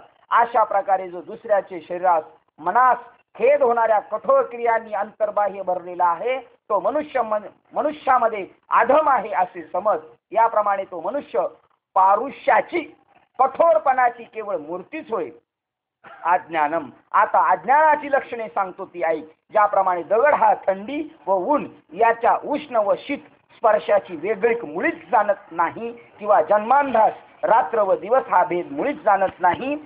अग्नी खावयास भडकला म्हणजे तो जसा कोणत्या वस्तूचा नाश करावा किंवा कोणतीचा करू नये हे योग्य अयोग्य जाणत नाही. अथवा परीस हा सोने किंवा लोखंड यात जसा भेद जाणत नसतो किंवा अथवा परीस हा सोने किंवा लोखंड यात जसा भेद जाणत नसतो किंवा स्वयंपाकातील पळी ज्याप्रमाणे नाना तऱ्हेच्या रसात फिरवण्याच्या निमित्ताने प्रवेश करते पण ती रस किंवा रसाची रुची याचा उपभोग घेणे जाणत नाही. अथवा वारा वाहू लागला म्हणजे हा लहान किंवा मोठा रस्ता बऱ्या वाईट मार्गास न समजता सर्वत्र वाहतो. त्याप्रमाणे चांगल्या किंवा वाईट कृत्य अकृत्याच्या विचाराविषयी जे आंधळेपण असते ही वस्तू चांगली स्वच्छ किंवा मळकट असे न जाणता लहान मूल जसे जी वस्तू पाहिल ती तोंडातच घालते त्याप्रमाणे पाप व पुण्याची खिचडी तयार करून खात असता त्याची सुखदुःख रूपी फले भोगता ज्याच्या बुद्धीच्या व्यवहारात बरे किंवा वाईट याचे काहीच तारतम्य वाटत नाही अशी जी स्थिती तिला अज्ञान असे नाव आहे. या बोलण्यात अन्यथा नाही. याप्रमाणे सहाही दोषांचे लक्षण तुला सांगितले. दैवी संपत्तीपेक्षा आसुरी संपत्तीची संख्या कमी आहे तरीही 6 दोषांच्या अंगाने युक्त असल्यामुळे ही आसुरी संपत्ती मोठी बलाढ्य झालेली आहे. ज्याप्रमाणे एखाद्या सडपातळ सुंदर स्त्रीच्या शरीराची ठेवण अंगसरशी असते खरी तरी पण तिच्या ठिकाणी विषय अधिक असतो किंवा प्रलय अग्नी उद्युग व वडवान अग्नी या 3 अग्नीची संख्या पंक्ती पाहू गेले असता थोडी आहे पण ते खाण्यासाठी भडकले तर त्यांना प्राणाहुती करण्याला हे विश्वही पुरणार नाही. अरे ब्रह्मदेवा शरण गेले तरी ज्यास कप पित्त वात शोभात्मक त्रिदोष झाला आहे त्या मनुष्याचे मरण चुकत नाही. त्या 3 दोषाच्या दुप्पट हे 6 दोष आहेत असे समज. या संपूर्ण 6 दोषांनी आसुरी संपत्तीची उभारणी झाली असली तरी ती आपल्या पराक्रमात कमी आहे असे नाही. परंतु दुष्ट अनिष्ट ग्रहाच्या समुदायाचा योग एखाद्या वेळी जसा एकाच राशीला येतो किंवा निंदा करणाऱ्या जवळ जशी सर्व पापे येतात मरण समीप आलेल्या मनुष्यात ज्याप्रमाणे सर्व रोग व्यापून ग्रस्त करतात किंवा कुमुहूर्ताच्या वेळी कुयोग एकत्र होतात दुसऱ्या एखाद्यावर विश्वास ठेवणाऱ्या मनुष्यात ज्याच्यावर विश्वास ठेवला त्याने चोराच्या तावडीत सापडावे किंवा थकलेल्या भागलेल्या मनुष्याने जसे महापुरात घालावे म्हणजे त्याचे जसे वाईट परिणाम होतात त्याप्रमाणे या 6 दोषाकडून मनुष्याचे अतिशय अनिष्ट अहित होते. किंवा शेळीचे आयुष्य संपत आले की मग ती चरत असताही तिला 7 नांग्यांची इंगळी चावण्याचा योग यावा. त्याप्रमाणे हे सर्वच्या सर्व 6ही दोष त्या मनुष्यास प्राप्त होतात. मोक्ष मार्गाची वाटचाल करणाऱ्यावर म्हणजे मोक्ष स्वरूपाचे व मोक्ष साधनाचे त्यास अचूक ज्ञान नसल्यामुळे जर या दंभाधिक दोषाचा नुसता शिंतोडा पडला तरीही मी संसार सागरातून निघणारच नाही असे म्हणून तो संसारात बुडून राहतो. अर्जुना अधम योनीच्या पायऱ्यांनी खाली उतरत जन्म घेत जो स्थावर योनीच्या तळापर्यंत येऊन ठेपतो हे असो त्याच्याच ठिकाणी हे 6 दोष एकत्र होऊन त्याचेकडून ही आसुरी संपत्ती वाढवली जाते असे जाण. याप्रमाणे जगात ज्या ह्या 2 संपत्ती प्रसिद्ध आहेत त्यांची निरनिराळी लक्षणे आम्ही तुला सांगितली. दैवी संपत्ती आसुरी संपत्ती. दैवी संपत्ती 26 गुण मिळवायचे आसुरी संपत्ती 6 पण 6 गुणांनी रसा तळाला म्हणजे जडातल्या जड दगड लोखंड अशा माती खालच्या योनीला माणूस जातो. जो मोक्ष मार्गाला जात असताना ज्यांना याचं ज्ञान नाही ज्ञानेश्वर महाराज म्हणतात कोणाचं या 6 दोषांचं ज्ञान नाही आणि जर त्यांचा जर याच्यावर नुसता शिंतोडा पडला तर तो म्हणतो आयुष्यात आता आपण या संसारातून बाजूला होणार नाही. आणि तो शिंतोडा मोक्षाच्या दिशेने जाणाऱ्या ज्ञानी साधकावर पडू नये त्याच्यासाठी हे रेड सिग्नल म्हणून दाखवलेलं आहे. या दोन संपत्तीपैकी पहिली जी दैवी संपत्ती म्हणून म्हटलेली आहे ती मी तुला सांगितली, ती म्हणजे मोक्षरूपी सूर्याच्या उदयाने झालेली पहाटच आहे असे समज. इतर दुसरी जी आसुरी संपत्ती ती जीवास मोहरूपी लोखंडाची एक सारखी बेडीच होय. पण हे आसुरी संपत्तीचे वर्णन ऐकून कदाचित तू मनात धास्तीत भय धरशील हो, पण तसे भय घेऊ नकोस बरे. कारण हे पा सूर्याने रात्रीचा धाक धरावा का. परत किती किती स्पीडने परत अधिष्ठानावर आलेले. एवढं सांगितलं माणूस घाबरणारच. 6 गुण आणि याच्यातले कोणाकडे नाही आहेत असंही नाही. पण ट्रॅक चेंज केलेला आहे त्यांनी. हार्बर लाईनची गाडी आज मेन लाईनने जाणार आहे. काम क्रोध लोभ हे आहेच आहेत, पण तो काम परमार्थी कार्यासाठी लावलेला आहे. तो क्रोध परमार्थी कार्यासाठी लावलेला आहे. तो लोभ सर्व लोभ्या जसे धन तया पैशापरी आम्हा नारायण ट्रॅक आहे. याला तू घाबरू नको. का घाबरू नको. एका शब्दात निशंक करून सांगितलं. आत्म्याला हे काही स्पर्श करू शकत नाही. सूर्याने का रात्रीला घाबरावं. म्हणजे जर आपण आत्मा आहोत असं जर झालं तर हे किती चांगला चौकटी होऊ दे, काही आपलं वाकडं करू शकत नाही. पण या बोधावर राहणे ते बी एवढं का सोपं नाही हे मात्र निश्चित आहे. त्याच्यासाठी संत समागमी धरावी आवडी करावी तातडी परमार्थी. सत्संगातून बाहेर आला. आता ही आपली एक गोगावले बाबांनी मागं प्रश्न केला होता. म्हणले इथं असले आपल्याला असं वाटतं ज्ञानेश्वरी सोपी आपल्याला सगळं पटतंय सगळं ऐक्य वाटतंय, पण खाली गेलं संसारात गेलो का परत. तर बाबांनी सांगितलं होतं एकदा दृष्टांत. आग्या मोळाच्या माशा मागे लागल्यानंतर हे पळत सुटलंय कुठेच सुटेना. पण मग तो गंगेश स्नान करायला गेला. तेवढ्या टायमापुरत्या तो म्हणला आता सुटलो तसा वर येऊन पाहत होतो ते वर गोंगाटच होतं. ते म्हणले तू वर आला का तुझ्या डोक्यावर. पण देव मी आहे अशा म्हणणाऱ्या माणसाच्याच अंगावर त्या मोहळाच्या माशा बसतात बरं. आत्मज्ञानी माणसाच्या बसत नाही. म्हणजे असा शब्दशः अर्थ घेऊ नका. आणि तसा जर तुमचा निश्चय असेल तर निश्चित बसणार बी नाही. कारण एका बाबांनी असं सांगितलं उगच नादी लावायचं म्हणून जा भाजी भाकर म्हणून मंत्र म्हण. आणि ते रोज कीर्तनाला यायचं ह्या नदीच्या ह्या किनाऱ्यावर. आणि बाबांनी सांगितलं होडी गेले तर भाजी भाकर म्हणत तिकडे गेलं. काल्याचा दिवस आल्यावर मागणी पर अभंग झालं. बाबांना म्हणलं बाबा आज आमच्या घरी तुम्ही यायलाच पाहिजे. आता त्या दिवशी तर रोजच्यापेक्षा जास्त कीर्तन लेट सुटलं. कारण दुसऱ्या दिवशी काय कोणाला स्वयंपाक करायचा नसतो. आणि काल्याचा दिवस म्हणजे पगाराचा दिवस. काल्याचा दिवस पगाराचा दिवस. पण उभे राहणाऱ्या माणसाचा पगाराचा दिवस का बसलेल्या माणसाचा पगाराचा दिवस. अरे हे दूरफाट आहे मृत्यू लोकांचं. बसलेल्याच माणसाचा पगाराचा दिवस आहे. कारण बाबा त्याला जीव ब्रह्म ऐक्याच्या राशीवर प्रस्थापित करणारे हा पगाराचा दिवस आहे त्याचा. पण हे बावळटांना कळलं नाही. सांगणाऱ्यालाच नाही कळलेला पगाराचा दिवस. ते हसते खुशी होत. ते म्हणते हा माझा पगाराचा दिवस आहे. अरे पगार खालच्यांचा आहे खरा आणि वरच्यांना तुम्ही काही देऊ शकत नाही. कागदाच्या नोटीवर साधूचं प्रेम नाही. साधू भाव का भुका धन का भुका नाही. जो धन का भुका है वो साधू नाही. केवढी सोपी लक्षणे केली. पण आपली डोकी आहे एवढी मॅड झालेली आहेत ना. आपल्याला सत्य हे कळत नाही आणि कळालं तरी वळत नाही. असली प्रकृती.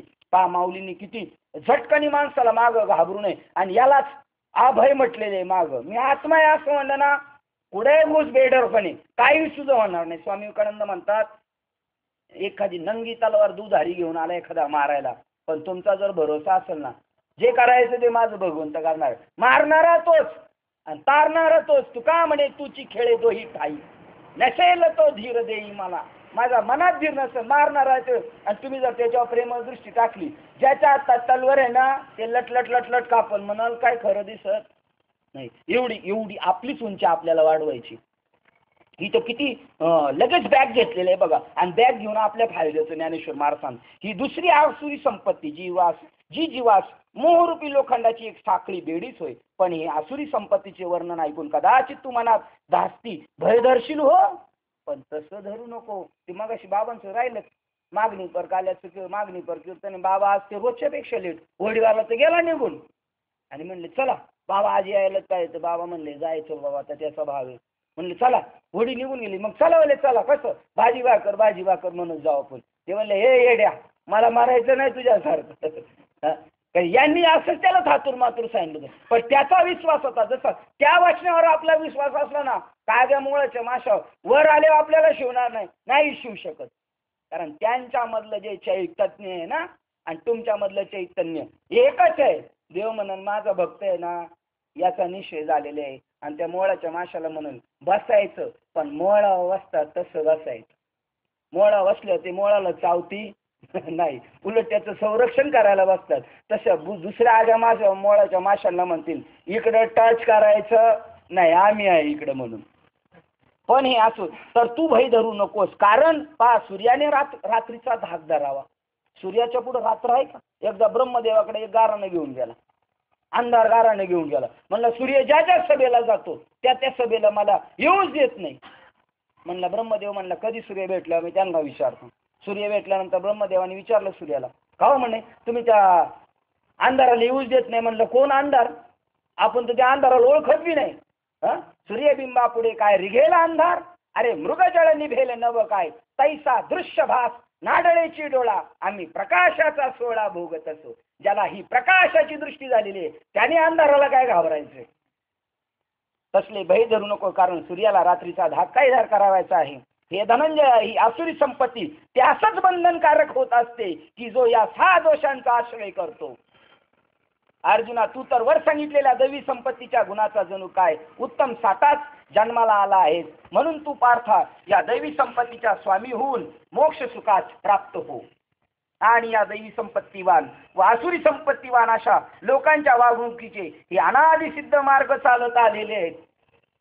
ज्याप्रमाणे रात्रीच्या वेळी निशाचरांनी व्यापार करावा व दिवसा मनुष्याधिकांनी उत्तम व्यापारात प्रवृत्त व्हावे, त्याप्रमाणे अर्जुना दैवी सृष्टीचे व आसुरी सृष्टीचे असे 2 सृष्टीचे लोक आपापल्या मार्गांनी जगतात राहतच असतात. याप्रमाणे मागच्या अध्यायात ज्यावेळी ज्ञान सांगण्याचा प्रसंग आला तेव्हाही मी दैवी संपत्ती ही चांगली विस्तारी करून सांगितलेली. आता आसुरी संपत्तीचे वागणारे जे लोक आहेत त्या दिवशी तुला सविस्तर माहिती सांगतो. तू तिकडे लक्ष पूर्ण अवधानाची चांगली दृष्टी असू दे. तर नाद ज्याप्रमाणे वाद्याशिवाय कोणासही ऐकू येत नाही किंवा पुष्पाशिवाय मकरंद सुवास मिळत नाही, त्याप्रमाणे ही आसुरी संपत्ती प्रकृती आसुरी प्रकृती संपत्ती जोपर्यंत एखाद्या शरीराचा आश्रय करीत नाही तोपर्यंत ही एकटी द्रगोचर होत नाही. मग लाकडावर लाकूड घासल्यावर जसा त्या ठिकाणी अग्नी प्रगट व्हावाच्या दृष्टीस पडतो, तशी मनुष्याच्या देहात ही आसुरी संपत्ती ओतप्रोत भरली सापडली असता दृष्टोत्पत्तीस येते. ज्यावेळी ऊस जसा वाढत जाईल तसा त्यातील रसही वाढत जातो, त्याप्रमाणे हिने आश्रय केलेला प्राण्याचा देह जसजसा वाढेल तसतशी ती आसुरी संपत्ती आत वाढत असते. आता अर्जुना, आसुरी संपत्तीच्या दोषांच्या समुदायांनी युक्त असे जे प्राणी जन्मलेले आहेत त्यांची लक्षणे तुला सांगतो. तर पुण्यचरणाविषयी प्रवृत्ती धरावी किंवा पापचरणात्मक निवृत्त व्हावे, यास ओळखणाऱ्या ज्ञानाची रात्र म्हणजे त्याचे अंतकरण असते. रात्र म्हणजेच त्याचे अंतकरण असते, म्हणजे कृत्य अकृत्याचा विवेक नसतो. ज्याला ज्ञानच नाही चांगलं काय वाईट काय.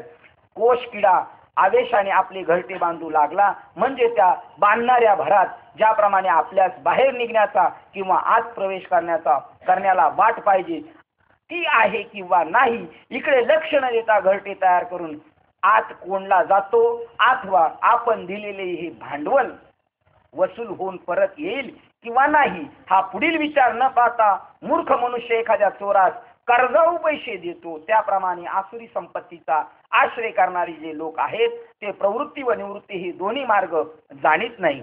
न शौचम आणि शुचित्व म्हणून काय वस्तू आहे हे त्यांना स्वप्नात देखील माहीत नाही. कारण कदाचित कोळसाही आपल्या काळेपणास टाकील, कदाचित कावळाही पांढरा होईल आणि कदाचित राक्षसांनाही मांस खाण्याचा वीट येऊ शकेल.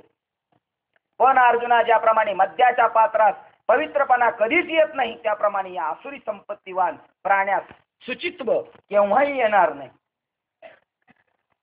नापी चाचर का म्हणशील तर ते का शास्त्रोक्त किंवा क्रिया किंवा विधिवत कर्माची इच्छा करतात का वाडवडिलांच्या आज्ञेकडे किंवा आचार करण्याच्या चालीरीतीकडे पाहतात यांच्या शास्त्रसंवादी आचार विचाराची तर त्यांना दादही नसते. त्यांचे पशुवत वर्तन असते. म्हणजे ज्याप्रमाणे शेळी हवे ते चरते किंवा वारा वाटेल तिकडे वाहतो, तसा अग्नी एकदा भडकल्यावर हव्या त्या पदार्थात जळून टाकतो, त्याप्रमाणे आपल्या स्वैरिच्छेला पुढे करून ते आसुरी संपत्तीचे लोक स्वैर आचरण करतात. न सत्य न त्याचे व त्याचे सत्याबरोबर नेहमीच हडवैर असते. जर विंचू आपली नांगी मारून त्या योगाने लोकांस बुद्धल्या करू शकेल तर त्यांच्या बोलण्यात सत्य आढळेल. बुधद्वारातून निघणाऱ्या वाऱ्याबरोबर जर सुगंधाचे येणे घडेल तरच त्या आसुरी संपत्तीच्या लोकांजवळ सत्य सापडेल. अशा प्रकारे काही एक न करता ते स्वभावताच वाईट असतात. समजलास? पहा आता त्यांच्या बोलण्याचा नवलाव तुला सांगतो. एरवी उंटाच्या ठिकाणी अवयव रचना पाहू गेले तर त्यात त्याचा कोणता अवयव नीट आहे म्हणून सांगावे, त्याप्रमाणे आसुरी संपत्तीच्या लोकांची स्थिती आहे. त्यांच्यात चांगले काय आहे परंतु प्रसंगानुसार सांगतो ते ऐक.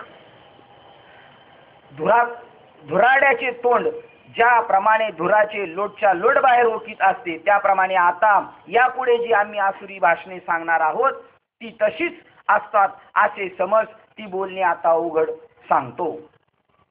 असत्य तर विश्व हे ठिकाण प्रवाह रूपाने अनादि चालत आलेले आहे व त्यांचा ईश्वर हा सर्वात श्रेष्ठ असून तो तेथील नियता आहे आणि तेथील चावडीवर वेद हे न्याय व अन्याय याचा निवाडा करतात.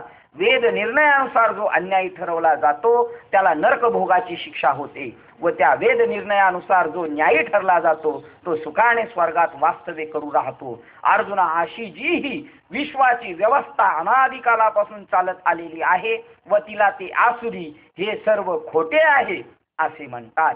ज्यांना यज्ञाचे वेड लागलेले आहे ते यज्ञ करून फसले, त्यांना देवाची पूजा करण्याची वेळ लागली आहे ती मूर्ती पूजा शिवलिंगार्चन करून फसले. हा संसार टाकून भगवी वस्त्र धारण करणारे संन्यासी व जे योगी होतात तेही समाधी योगाच्या भ्रमाने फसले.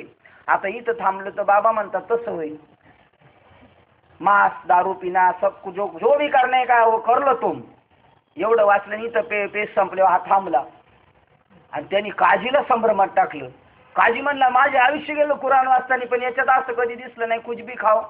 आणि तू कसं काय म्हणतो? तो म्हणला आहे पान नंबर 783 ला पा. 783 ला पाहिलं. काजी म्हणला असं कसं काय? आणि मागं पलटी करून पाहिलं तर म्हणलं अगं तुझे जन्म में जाने का होतो, तुला नरकाला जायचं असेल तर कर. आता ही जे मत चालले ना याच्यावर प्रवचन करतील येडी, याचा काहीच भरोसा नाही. हा ती वेळी झालीत मग त्याला म्हणतील ज्ञानेश्वरीच म्हणतात. अर्जुन वाच प्रवचनात कधी घ्यायचं नाही. भगवान वाचच पाहिजे प्रवचन. फायनल मत आहे ना ते देवाचं. ही भगवान वाच मध्ये सुद्धा चाळणी मारायला लागल. ज्ञानेश्वर तुकाराम महाराजांनी वेदाला चाळणी मारली. वेद देवाच्या निश्वासातून आले ना तरी वेद अनंत बोलिला, म्हणजे हिसाबाच्या बाहेर बोललेला आहे. आम्ही फक्त अर्थ इतकाच साधिला, विठोबाशी शरण जावे निज निष्ठे नाम घे, बस. वेदाला सुद्धा चाळणी याला सुद्धा चाळणीच मारावं लागणार आहे तुम्हाला. आणि ती बुद्धी जोपर्यंत येत नाही तोपर्यंत चाळणी मारू शकत नाही. हे कोणाचं नास्तिक लोकांचं मत चाललेलं आहे. हे फसले ते फसले ते फसले. या जगात आपल्या सामर्थ्याने जे जे मिळवता येईल त्याचा उपभोग घेता येईल ते भोगावे. त्या वाचून दुसरे निराळे पुण्य काय आहे? किंवा अंगात शक्ती नसल्यामुळे सर्व विषय भोग एकत्र जमवता येत नाही व काही विषय मिळतील त्याचा उपभोगही ज्याला घेता येत नाही म्हणून विषय सुखा वाचून पीडित होणे तेच पाप होय. ते काय म्हणतात? ज्या ते विषयाचा त्याग करतात याचा अर्थ यांच्या ताकद नाही आणि हे काय करतात पाप करतात. अरे जेवढं लुटता येईल तेवढं लुटायचं आणि हेच उपक्रम चालू ठेवलेले आहे. लुटा लुटा संतजन अमुप हे राशीजन, लुटण्याचा मार्ग त्यांनी आरंभिलेला आहे. आणि आपल्याला परत सांगितलंय जर तुम्ही नाही दिलं तर तुम्ही पापात जाल. श्रीमान लोकांचे प्राणहरण करणे हे जर खरोखर पाप आहे असे म्हणावे तर त्याचे सर्वस्व धन आपल्या हातात येते ते खात्रीने पुण्यफल नाही का? जो बलवान असतो तो अशक्ताला खातो त्याचा नाश करतो हे जर बाधक असे पाप म्हणावे तर मोठे मासे लहान माशाला खातात तर त्या पापापासून त्यांचे नितांत कसे का निसंतान कसे का होत नाही? हे पाप आणि पुण्य आपल्यालाच माणसाच्याच माथ्यावर आहे. इतर योनीच्या ठाई नाही हा विचार. पशु काय पाप पुण्य जाणती. त्यांना तेच कर्तव्य सांगितले. तो मासा त्याला खातो ज्यांनी पहिले याला खाल्लेले आहे त्याला. आता जे मासे खातात ना ते उद्या माणसं होणार, आणि आता जे मासे आहेत ते उद्या माणसं होतं. मांस खाता औस करसी जोडून ठेविला वैरी जन्माचा. आता खायचं प्यायचं मजा करायची का ते मी म्हणणार. आता यांच्यावर खाय प्यायची मजा आपण करायची. अप्रतिष्ठतम आणि दोन्ही कुळे शोधून मुलगा व मुलगी यांचा विवाह शुभ मुहूर्तावर केला जावा. हाच जर प्रजेच्या उत्पत्तीच्या बाबतीत हेतू असेल तर पशु पक्षादीच्या ज्या जाती आहेत त्यांच्या अनिवार्य संततीची गणना नाही. त्यांची कोणत्या सुमुहूर्तावर आपण कोणत्या विधानाने लग्न केली जातात. चोरीचे द्रव्य कोणाजवळ आले व त्या चोरून आणलेल्या धनाचा कोणी उपयोग केला असता कोणाचे विषाप्रमाणे बाधले आहे का, किंवा विषयाच्या आवडीने कोणी व्यभिचार केला तर त्यास कोड उत्पन्न झाले आहेत का. हे बी ज्ञानेश्वरीतच लिहिलेले, म्हणून काही ज्ञानेश्वरांचं मत नाही. म्हणून देव ईश्वर जो जगाचा सत्ताधारी स्वामी आहे तो धर्म अधर्म भोगाव्यास लावतो. म्हणजे धर्म अधर्म सापेक्षतेने जीवा करवी सुख आणि दुःख ही फळे भोगवितो, आणि त्या लोकी जो शुभाशुभ कर्मे करतो तो परलोकी त्या कर्मानुसार त्याची फळे भोगतो. हे शास्त्राचे म्हणणे खरे असे मानावे, परंतु भोग यातनात्मक परलोक व फलदाता नियमक देव ईश्वर प्रित्यर्थ दिसत नाहीत, म्हणून ते नाहीतच. म्हणून ते त्याविषयी बोलणे व्यर्थ होय, आणि पुण्य किंवा पाप करणारा इथे मरण पावतो. नंतर त्याची फळे भोगण्यास कोण उरतो व भोग्य स्थान तरी कोणते. हे पहा, स्वर्गलोकी शास्त्र म्हणते त्याप्रमाणे जर उर्वशीच्या उपभोगाने इंद्र सुखी असतो तर प्रत्यक्ष नरकात लोळणारे किडेही स्वतः स्त्री भोगण्यात तसेच संतोषी सुख मानतात. म्हणून नरक किंवा स्वर्ग ही पाप कर्माची फले नाहीत, कारण त्या नुसत्या गप्पा आहेत. कारण दोन्ही ठिकाणी कामाचाच उपभोग समानच प्राप्त होतो.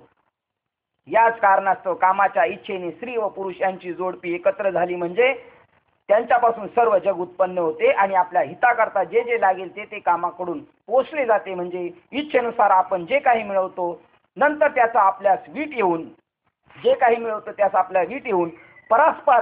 परस्परात द्वेष उत्पन्न होऊन कामच त्यांना किंबहुना साऱ्या जगाचा नाश करतो. याप्रमाणे जगाची उत्पत्ती नाशास कामा वाचून दुसरे काही कारणच नाही, अशी ते असुर लोक वल्गना करतात. पहा, आता या निंद्य गोष्टी बोलणे पुरे. आता या बोलण्यात जास्तीच विचार वा विस्तार नको, कारण याविषयी चर्चा करणे त्यात केवळ वाचा मात्र व्यर्थ शिणते, आणि ईश्वराच्या तिरस्काराने देवाचे अस्तित्व मानित नाही. उलट देव असता तर देवसला असता.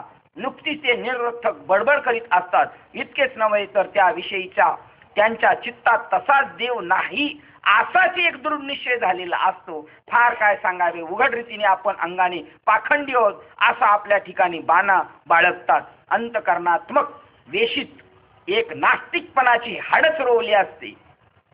अशा त्यावेळी स्वर्गाविषयी आदर, श्रद्धा किंवा नरकाचे भय किंवा या विषयीचा वासनांकुर त्याच्या चित्तात जळून गेलेला असतो. मग वीरा अर्जुना, हे आसुरी लोक अपवित्र जलाच्या बुडबुड्याप्रमाणे क्षणिक नाशिवंत जो देह त्या देहरूपी खोड्यात सापडून विषयरूपी चिखलात बुडतात.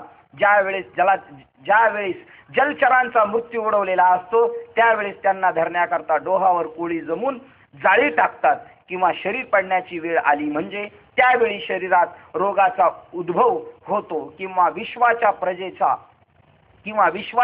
प्रजेच्या पीडा होण्याच्या उद्देशाने अकल्याणार्थ ज्याप्रमाणे धूमकेतूचा आकाशात उदय होतो त्याप्रमाणे लोकांचा नाश होण्याची वेळ आली म्हणजे त्यासाठी आसुरी संपत्तीच्या लोकांचा उदय होतो. ज्याप्रमाणे अशुभ पेरून ते उगून आले असतात त्याला जे अशुभ कोंब फुटतात तेच ते आसुरी लोक होत.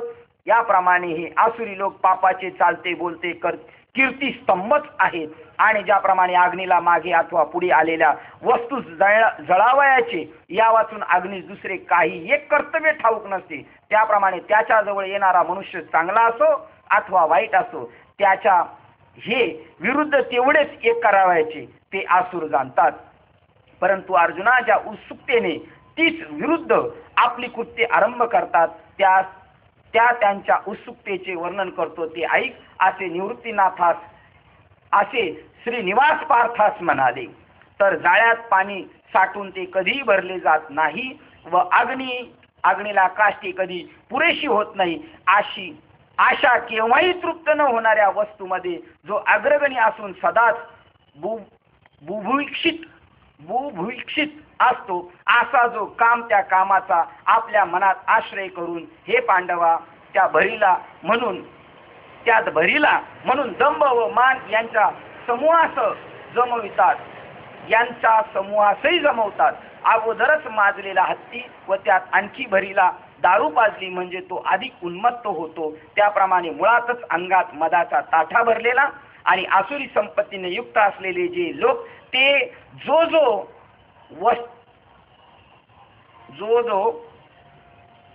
वृद्ध होतात तो त्या म्हातारपणी जे वृद्ध होतात तो त्या म्हातारपणाची भर पडते. म्हणजे ते आपोआपच मोठे दड्डाचार्य असे समजून अधिकच ताठून जातात. आणि हे दड्डाचार्य फक्त जनजने बाबा म्हणतात बहुतेक वेळा. बरेच मोठमोठे दड्डाचार्य झालेले आहेत. दड्डाचार्य पदवी कोणाला दिलेली? अज्ञानी लोकांना दिलेली दड्डाचार्य पदवी. आणि जी कोणतीही गोष्ट दुराग्राने तडीस नेल्याशिवाय राहत नाही असे हट्टास तेच ठिकाण असतात. तशात मूर्खपणासारख्याची आणखी सहाय्यक म्हणून भर पडल्यावर मग त्याच्या निश्चयाच्या स्थिरतेची दात कोठे लागणार म्हणून सांगावी. ज्या योगाने दुसऱ्यास पीडा होईल किंवा दुसऱ्या जीवाची प्राणहानी होईल ती कर्मे करण्याविषयी जे जन्मभर पक्के वचनदार होऊन त्याप्रमाणे नेहमी प्रवृत्त असतात. मग आपण केलेल्या कृत्याची चौकडे प्रसिद्धी करतात व सर्व जगाला तुच्छ मानतात आणि इच्छेचे जाळे इतके पसरतात की तिला धाव घेण्यास दश दिशाही पुरत नाही.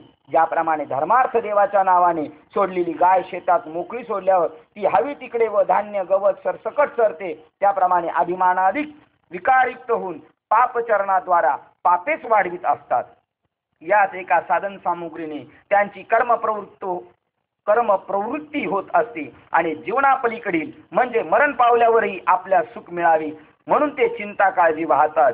जी चिंता पाताळाहूनही खोल असते व जिच्या उंचीच्या मानाने आकाशही ठेंगणे आहे आणि ज्याच्या विस्ताराकडे परिणामाकडे तुलनात्मक दृष्ट्या पाहता त्रिभुवन अणु एवढेही दिसत नाही.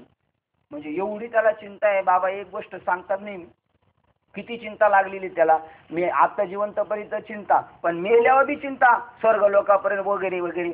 जसं एक बाबा म्हणतात, एक राजाने सांगितलं होतं एकाला, आपल्या मंत्र्याला सांगितलं, सगळा हिसाब बघा किती संपत्ती, आपल्या किती पिढ्या बसून खातील, किती संपत्ती.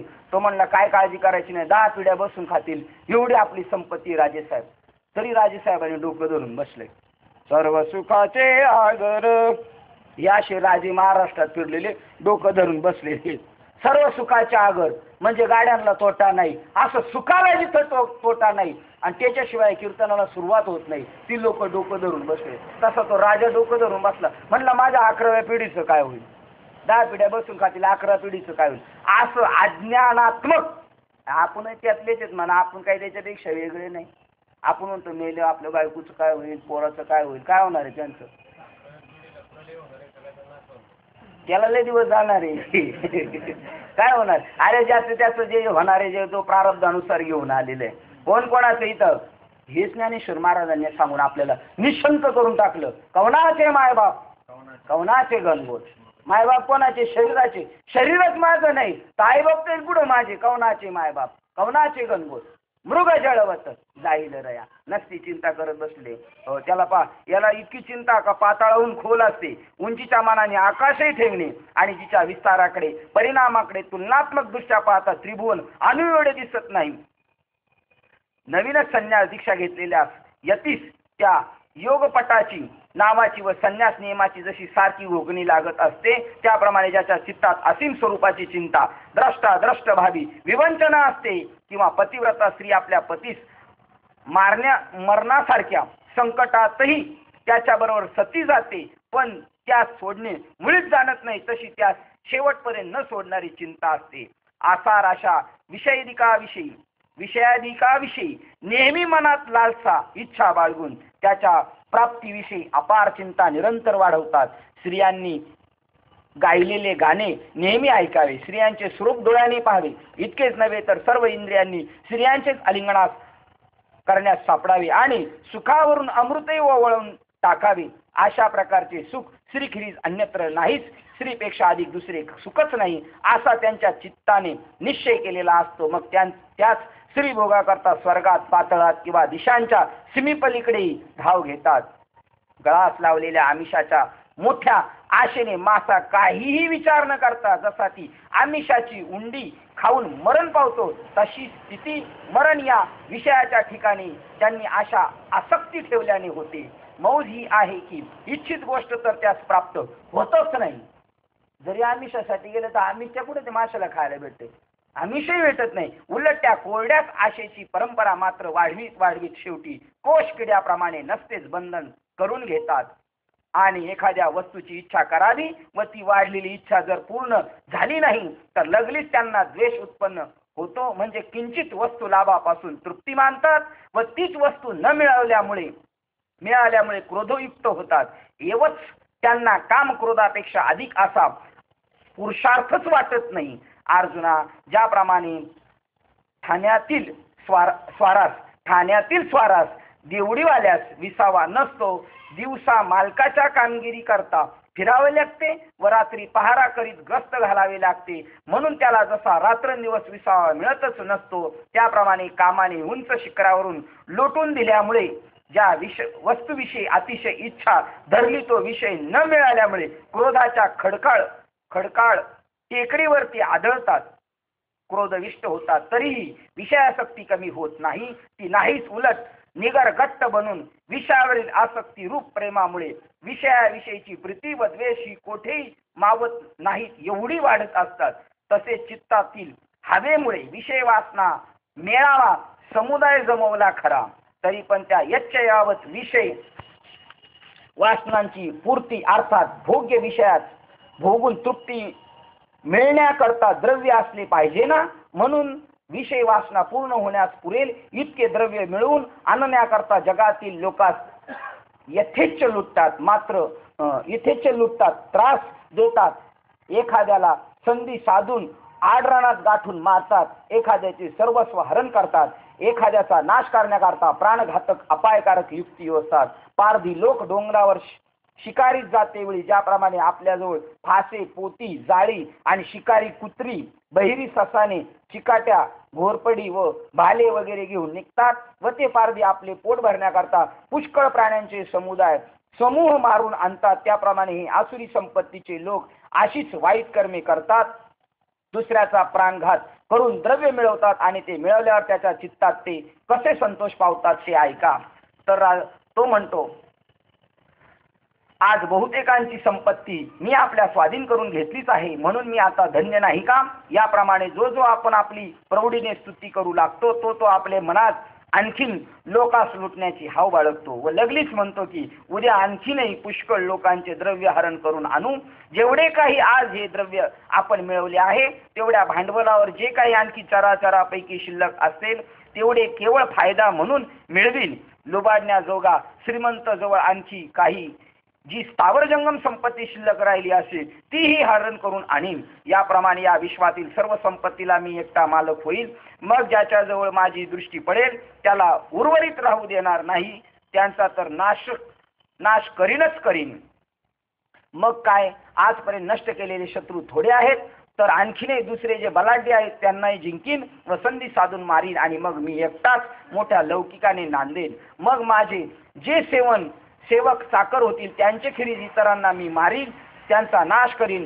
फार काय सांगावे, या सर्व चराचरात्मक विश्वात जो ईश्वर आहे तो जर कोणी असेल तर मीच होय. मीच भोगरूपी पृथ्वीचा राजा असून सर्व सुखाच्या उपभोगाच्या ठिकाणी मीच आहे. म्हणून माझे ऐश्वर्याशी तुलना करू पाहिली तर इंद्रही तुच्छ आहे. मग मी कायावाचे मानी करून जे करीन ते सिद्धीस कसे जाणार नाही. आणि ज्याची इच्छा सिद्धवत आहे असा माझ्या वाचून दुसरा आज्ञा करणारा तरी कोण असणार. महाबलवान अजोड असा जो मी त्या मला पाहिले नाही तोपर्यंत कालाच्या बलाची प्रतिष्ठा आहे आणि मी म्हणजे खरोखर केवळ सुखाची रासच आहे. कुबेर संपन्न आहे असे म्हणतात खरे, परंतु त्याच्याने माझ्या ऐश्वर्याची बरोबरी करवणार नाही आणि माझ्या संपत्ती बरोबर श्री विष्णूची संपत्ती नाही. माझ्या कुळाचा नावलौकिक किंवा शुद्धता अगर जाती गोताचा म्हणजे आप्तवर्गाचा समुदाय पाहिला असता याच्या मानाने सृष्टीकर्ता ब्रह्मदेवही थोडा कमीच असल्याचे दिसते. म्हणून लोक जो ईश्वर अधिकाचा नावलौकिक गातात मिरवतात तो व्यर्थच आहे. माझ्याशी बरोबरी करणारा असा कोणीही सापडणार नाही. आता जारण मारण अधिकाचा लोभ झाला आहे त्यांचा मी जीर्णोद्धार करीन.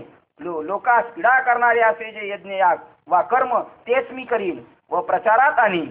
माझ्या ऐश्वर्याचे जे वर्णन करतील किंवा माझी स्तुती करतील आणि नाचण्याने वा सोंगे धारण करून जे मला संतोषवितील त्यांना ते ज्या ज्या वस्तू मागतील त्या मी देईल. माझं अन्न खाऊन व मद्य वगैरे पिऊन तरुण स्त्रियांना आलिंगन देण्यात या त्रिभुवनात तल्लीन होऊन मी आनंदाची मूर्ती होईल. असे जे बोलतात आणखी बहुत काय सांगू. असे ज्यांना आसुरी संपत्तीने वेळ लागले आहे ते अशा प्रकारे त्या आकाश पुष्पांचा अपरिमित इच्छेने वास घेतात. ज्याप्रमाणे संनिपात झालेला रोगी तापाच्या भरात हवे तसे बरळतो त्याप्रमाणे ते आसुरी संपत्तीचे वेडे झालेले लोक हव्या त्या कल्पनांनी तोंडाने बडबड करीत असतात. असे समज. अज्ञानरूपी धुळीत सापडले म्हणून आशा रूपी वाळवटीच्या सपाट्यात सापडून मग मनोरथ रूपी आकाशात ते वाटोळी फिरवली जातात.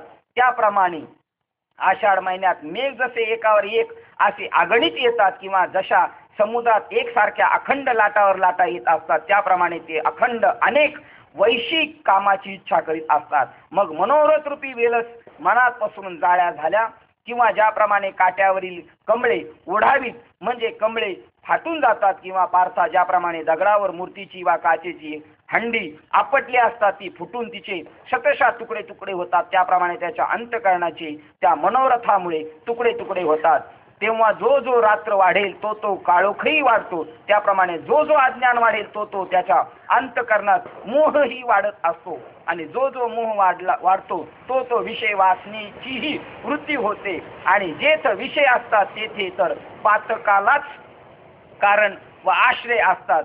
पापी आपल्या बळाने जो जो वाढून दाटी करतात तो त्यास जिवंतपणे सर्व नरक यातना दुःखे भोगावे लागतात. म्हणून हे सुबुद्धिमता जे या वाईट वासना मनात बाळगतात ते आसुरी ठिकाणी वस्तीला येतात की ज्या ठिकाणी तरवारीच्या धारेसारख्या तीक्ष्ण पानाची झाडे आहेत, खैराच्या निखाराचे डोंगर आहेत व जेथे तापलेल्या तेलाचे समुद्र उसळून येत आहेत.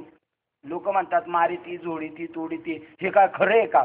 गीता सांगते म्हणजे 101% खरंय. तापलेल्या तेलात टाकणार जसं माशाला तळून किंवा आपण माशाचं नाही म्हणलं पाहिजे आपण बोळ झालोय ना त्या आपण जसं भजीला तळून घेतो ना तेलात तसं पापी माणसाला कढईत तळून घेतात. ही सत्य गोष्ट आहे की ज्या ठिकाणी तरवारीच्या धारेसारख्या तीक्ष्ण पानाची झाडे आहेत, खैराच्या निखाराचे डोंगर आहेत व जेथे तापलेल्या तेलाचे समुद्र उसळून येत आहेत आणि जेथे यातनांची ओळच्या ओळच असून यमाची नित्यशा नवीनच जाचणी होत असते. अशा घोर नरक लोकात ते आसुरी प्रकृतीचे लोक पडतात. अशा नरकाच्या शेलक्या भागात जे जन्मले आहेत तेही पहावे तो भ्रमाने यज्ञाधिक कर्मे करण्यास निमग्न झालेला दिसतात. अशा नरकाच्या शिलक्या भागात जे जन्मले आहेत तेही पहावे तो भ्रमाने यज्ञ यागादी कर्मे करण्यास निमग्न झालेले दिसतात. बाकी खरोखर पाहता अर्जुना त्यांच्या यज्ञादी क्रियांचे जे फळ तेच मिळून त्या क्रिया फलद्रूप व्हायच्या पण त्यांच्या त्या क्रिया आहान म्हणजे पोकळ असतात. त्यामुळे व नाटकी लोकांप्रमाणे त्यांचे आचरण वरपंग असल्यामुळे तीही निष्फळ होतात. म्हणजे काही लोक पापी लोक यज्ञ याग घालतात आपल्यालाच वाटते पण ते जरी करत असले तर त्यांचा विश्वासच नसतो का हे खरं आहे म्हणून. पोकळ करायचं म्हणून करतात. त्यांना ते एवढे करून ते फळ आहे ते वाईट चालीच्या स्त्रिया ज्याप्रमाणे आपल्या प्रियकाराचा आश्रय करून तेवढ्यानेच आपल्या सौभाग्यवती मानून चित्तात संतोषित होतात त्याप्रमाणे मी सर्वात श्रेष्ठ आहे असे आपणच आपल्यास महंतपण मानून ज्याचे अंगात व त्या गर्भाचा विलक्षण ताटा भरून ते फुकतात. मग लोखंडाच्या बिडाचे ओतीव खांब जसे वाकत नाही त्याप्रमाणे हे कोणासेही लवणे नम्र होणे जाणतच नाही किंवा आकाशात उंच गेलेल्या पर्वताप्रमाणे लीनता कशी असते हे त्यास कळत नाही. त्याप्रमाणे आपणच आपल्या ऐश्वर्याने व चांगुलपणाने मनात संतोष मानून इतर सर्वांस तृणाहूनही कमी लेखतात. अर्जुना याशिवाय संपत्ती रूप दारूच्या मदाने उन्मत्त होऊन हे करण्यास योग्य आहे किंवा अयोग्य आहे या विचारास फाटा देतात व स्वतःच लोक विलक्षण समजतात. अंगात असली सामुग्री असून ताठा भरलेला आहे, त्याच्या ठिकाणी यज्ञाची कथा कसली, त्याच्या ठिकाणी यज्ञाची कथा कसली, तथापि वेडे पिसे लोक काय म्हणून करीत नाही. म्हणून कोण्या एखाद्या वेळेस मूर्खपणारूपी मद्याच्या बळाने आभास मात्र यज्ञाचीही नक्कल करण्यास तयार होतात. त्या यज्ञाची तऱ्हा काय म्हणशील तर त्यांना ना कुंड, ना मंडप, ना वेदी अर्थात हे काही एक नसते, किंवा तत्संबंधी लागणारी योग्य सर्व साधन सामुग्री याचीही जरूर नसते. आणि कोणतेही कर्म यथाविधी करण्याविषयी विधीशी त्याचे सदाचेच वाकडे असते. वेद ब्राह्मणाचे नाव नुसते वाऱ्याच्या झुळकेबरोबर जरी त्याच्या कानावर पडले तरी तेही त्यांना खपत नाही. अशी जेथे स्थिती आहे तेथे मग कोणास बरे यावेसे वाटेल. परंतु ज्याप्रमाणे व्यवहारात चतुर लोक मेलेल्या वासराच्या पोटात पेंडा भरून ते कृत्रिम वासरू त्या दुभत्या गायीच्या पुढे उभे करून ठेवतात व तिचे कासेस असेल तेवढे दूध काढून घेतात, त्याप्रमाणे यज्ञाच्या मिशाने सर्व लोकांस आमंत्रण देतात व आपल्यास काही मिळेल या आशेने ते आले असता उलट त्यांच्यापासून आहेराच्या रूपाने उपटून घेऊन सर्व जगास लुटतात. याप्रमाणे आपल्या उत्कर्षासाठी यज्ञाचा दांभिकपणा माजून जे काही होम हवन करतात त्याद्वारे ते सर्व प्राण्यांच्या नाशाची इच्छा करतात. ही मोठमोठी मंडळ देवाधिकांची हेच यांचं चरित्र चाललेलं आहे. धर्माच्या नावा पैसा घ्यायचा आणि दारू प्यायची, पत्ती खेळत बसायची. अहंकार आपल्या पुढे डंका निशाण वगैरे लावून आम्ही दीक्षित आहोत अशा आपल्या दीक्षितपणाची आपणच जगात उणीव व्यर्थ प्रसिद्धी करतात. चांगलं सध्या तुमच्या डोळ्यापुढे चांगलं उदाहरण, दीक्षिताचे फोटो लावून ठेवलेले आहेत चोरांनी आणि बोललेले आहेत लोक कसली बोलतात, लोक बी त्यांच्यावरची तुम्हाला समजलं असेल साहेब. त्यावेळी त्या अधमास आशा दीक्षितपणाच्या महत्वाने अधिकच गर्व चढतो. ज्याप्रमाणे अगोदरच काळा असलेल्या अंधकाराला काजळाची पुटे द्यावीत म्हणजे तो अधिकच काळा कुट्ट होतो. म्हणजे जरी सभ्यपणाची लक्षणे घेतली तरी ती त्याचा दांभिकपणा किंवा फसवेगिरी त्याच्यातून दृष्टीपतीला येते. त्याप्रमाणे त्याचे मूर्खपण बळावून जाते व उद्धटपणा वाढतो व अहंकारही अविचारही दुप्पट वाढतो. बल मग आपल्यापेक्षा जगात दुसरा कोणी बलवान आहे असे नाव देखील अजिबात निघू नये म्हणून त्याच्या बळास जास्त जोर येतो. याप्रमाणे अहंकार व बल एकत्र होऊन ते एकदा प्रबल झाल्यावर दर्परूपी उन्मत्पणात्मक सागर आपली मर्यादा सोडून बाहेर वाहू लागतो. मग याप्रमाणे दर्प अमर्याद वाढला म्हणजे काम क्रोधश्य कामाचेही पित्त खवळते आणि याच्या धगीने तो क्रोधाग्नी अधिकच पेटतो. मग जसा रखरखीत उन्हाळ्यात तेला तुपाच्या कोठारास प्रखर अग्नी लागावा आणि तशात वारा सुटावा तसा बळाचे साह्य मिळालेला अहंकार व काम क्रोधाग्नी गुरफटून व्यापलेला दर्प या दोहींचे ऐक्य ज्याच्या ठिकाणी झाले आहे अर्जुना ते आपल्या इच्छेनुसार कोणत्या न कोणत्या हिंसा करून त्याद्वारा या प्राण्यांना मारणार नाहीत. हे धनुर्धरा प्रथम मे दीक्षित अभिचार कर्मा करता म्हणजे जारण मारणाच्या नादास लागून आपल्यास रक्ताचा व मांसाच्या व्यय करतात. त्या कामी इतरास किंवा ते आपल्या देहास जो त्रास करून घेतात त्यांचे घाव व त्या देहात आत्मरूपाने वास करणारा जो मी त्या मग आत्म्याला बसतात. काय कळवळून सांगितलेले देवाचं काय सांगणे. अरे ते जेवढा त्रास करून घेतात ते माझ्या अंतर्यामी असणाऱ्या माझ्या चैतन्याला ते धक्के बसतात. आणि जारण मारणारी क्रियांनी ज्याला म्हणून पीडा देतात त्यांच्या जीव चैतन्य रूपाने वास करणारा जो मी त्या मला त्रास दुःख प्राप्त होते. म्हणजे ते जारण मारण करण्याकरता पहिलं त्यांना स्वतःचे लचके तोडावं लागतात म्हणजे स्वतःलाही त्रास देतात आत्मचैतन्याला आणि दुसऱ्याला त्याच्यामुळे ती विद्या प्राप्त झाल्यानंतर दुसऱ्याला त्रास देणार ते बी चैतन्याला प्राप्त देतात. आणि कदाचित त्यांच्या जारण मारण क्रियेच्या सपाट्यातून कोणी किंचित बचावून राहिले असतील तर त्यांची वर्मे काढून दोष दृष्टीरूपी दगडाचा मारा करून त्यांच्या मनास ते त्रास देतात. सती पतिव्रता सत्पुरुष दानशील पुरुष यज्ञ करणारे जे अलौकिक तप करणारे व संन्यासी किंवा भक्त महात्मे पुरुष वगैरे किंवा ज्यांची घरे स्रोताधिक होमधर्माने पवित्र झालेली आहेत अशी जी माझी स्वतःची आवडती व राहण्याची स्थळे आहेत त्यांना द्वेषरूपी काळकूट विषाने माखलेले दुःशब्दरूपी बळकट व तीक्ष्ण बाण मारतात, चांगल्या लोकांचा अपमान करतात, जी लोक देवाला आवडतात त्यांना सुद्धा टाकून बोलतात. याप्रमाणे जे सर्व प्रकारांनी माझ्याशी वैर करण्यास प्रवृत्त झाले आहेत, तर त्या पाप्यांना जे मी माफ करतो, कोणती शिक्षा देते ती ऐक. दगडाच्या येऊन दगडाला काहीच जाणीव नाही. तर मनुष्य देहाचा आश्रय धारण करून जो या जगात आपले कर्तव्य काय ते विसरतात. इथून खरं परत आपली लिंक चालू झाली. इथून आपल्याला घेण्यासारखे आहे इथून पुढे. तर मनुष्य देहाचा आश्रय करून जे या जगात आपले कर्तव्य काय ते विसरतात, त्यांची मनुष्य देहरूपी पदवी हरण करून मी त्यांना अशा स्थितीत ठेवतो की जो क्लेशरूपी गावचा उकिरडा आहे व संसारपुरीचा जो पाणवठा आहे, सगळे किडे मकोडे राहण्याच्या जागेत उकोरड्यात खाली जसं जावं तेवढं, किंवा घाणेरडे जे गटाराचे पाणी चालले त्या ठिकाणी त्यांना पाठवतो. केवढी मोठी त्यांची हानी झालेली. अशी जी तमोयोनी तेथील त्या मूर्खास वतनदारीच देतो. जागेरी देऊन टाकली तिकडच्यांना, मग भूक लागली असता तेथे गवतही उगवत नाही. वाघाच्या योनीला पाठवून, सर्पाच्या योनीला पाठवणार बघा. मग भूक लागली असता तेथे गवत उगवत नाही, म्हणून खाण्याची सोय नाही. तसल्या अरण्यात मी त्यांना वाघ, विंचू इत्यादी करून ठेवतो. त्या योनीत अरण्यात ते भुकेने अति तीव्र वेदनामुळे ग्रस्त झाले म्हणजे ते आपल्या अंगाचे लचके तोडून खातात व मरतात, आणि मरून पुन्हा त्याच योनीत कित्येक वेळा उत्पन्न होतच असतात. असले आपले कोण नातेवाईक असते त्यांना द्यायची माळ घालून टाकायची, म्हणजे कमीत कमी मृत्यू लोकाचा पुन्हा माणसाचाच जन्म भेटेल त्यांना. किंवा आपल्या विषयाच्या दहाने ज्याच्या शरीराच्या त्वचेचा दहा होतो, ती जळते असा जसा बिळात कोंडून राहिलेला त्याला सर्पच करून ठेवतो. इथं सर्वच करून ठेवलं, ते सर्पच करून ठेवतो. स्वतःच्या ज्याने आयुष्यभर माणसाला त्रास दिला त्याचं शरीर त्याला असं देतो नुसतं जाळणार. परंतु आत घातलेला श्वास बाहेर सोडण्यास जितका काळ लागतो तितका थोडा वेळही तेथे त्या दुर्जनास विश्रांती मिळत नाही.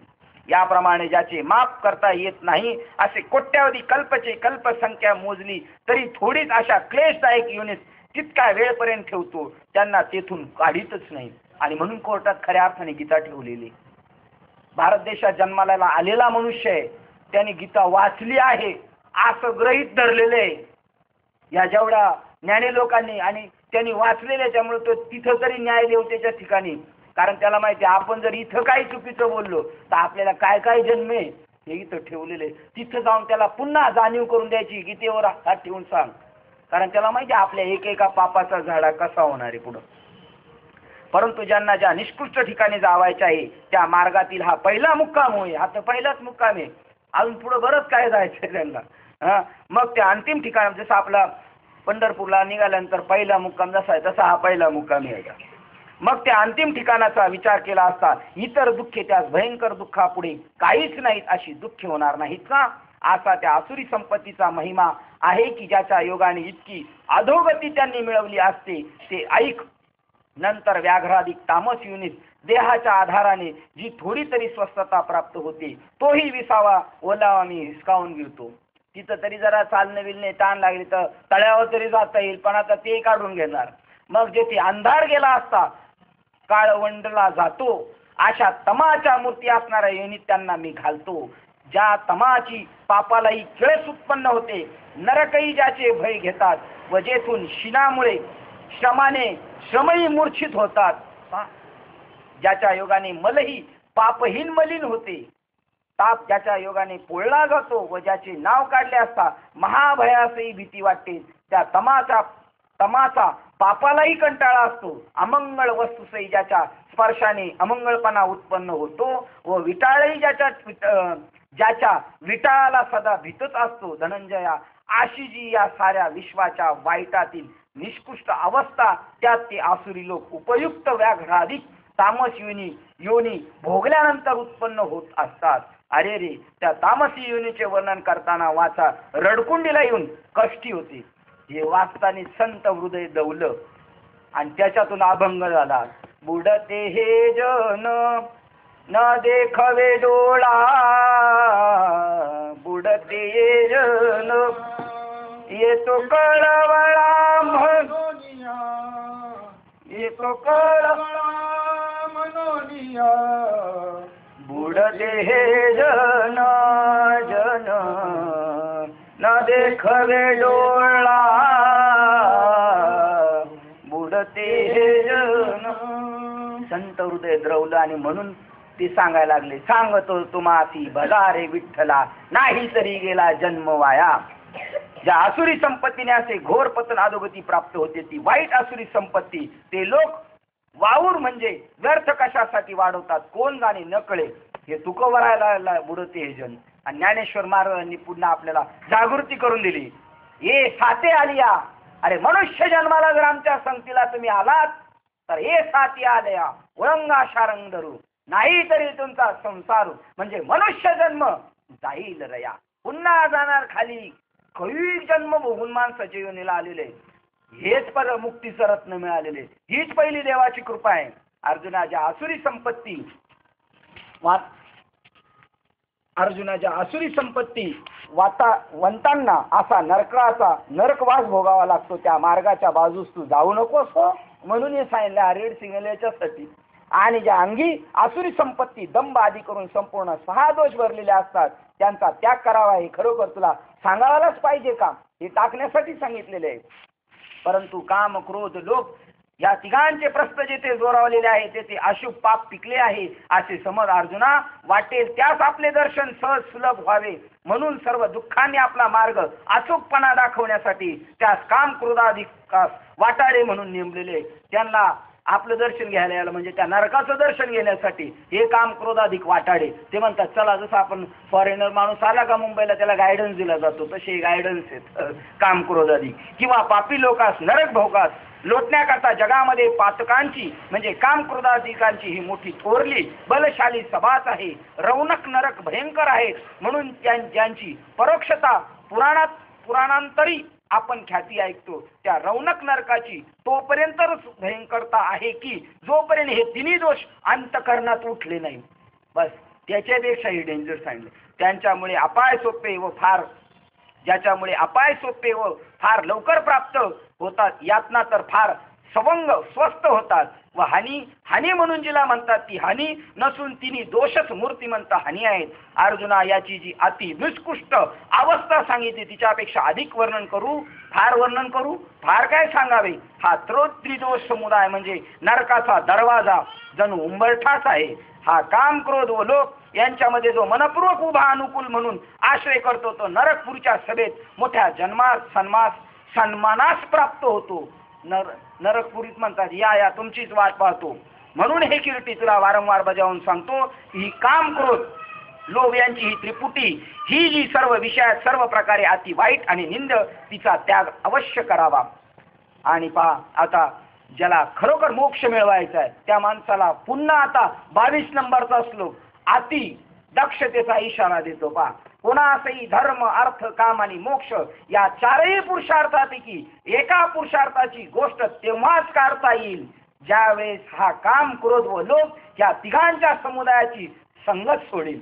तेव्हाच त्याने इथे जागेवर बसून भाषण करावं. काम क्रोध लोभ जयाचे अंतरी नाही अधिकारी ऐसा येथे. पा काम क्रोध लोभ हे तिन्ही जोपर्यंत अंतर्यामी जागृत रूपाने वास करीत आहे तोपर्यंत एखाद्यास कल्याणाची प्राप्ती होईल हे म्हणणे म्हणजे माझे कान तर ऐकत नाहीत असे श्रीकृष्ण भगवान म्हणतात.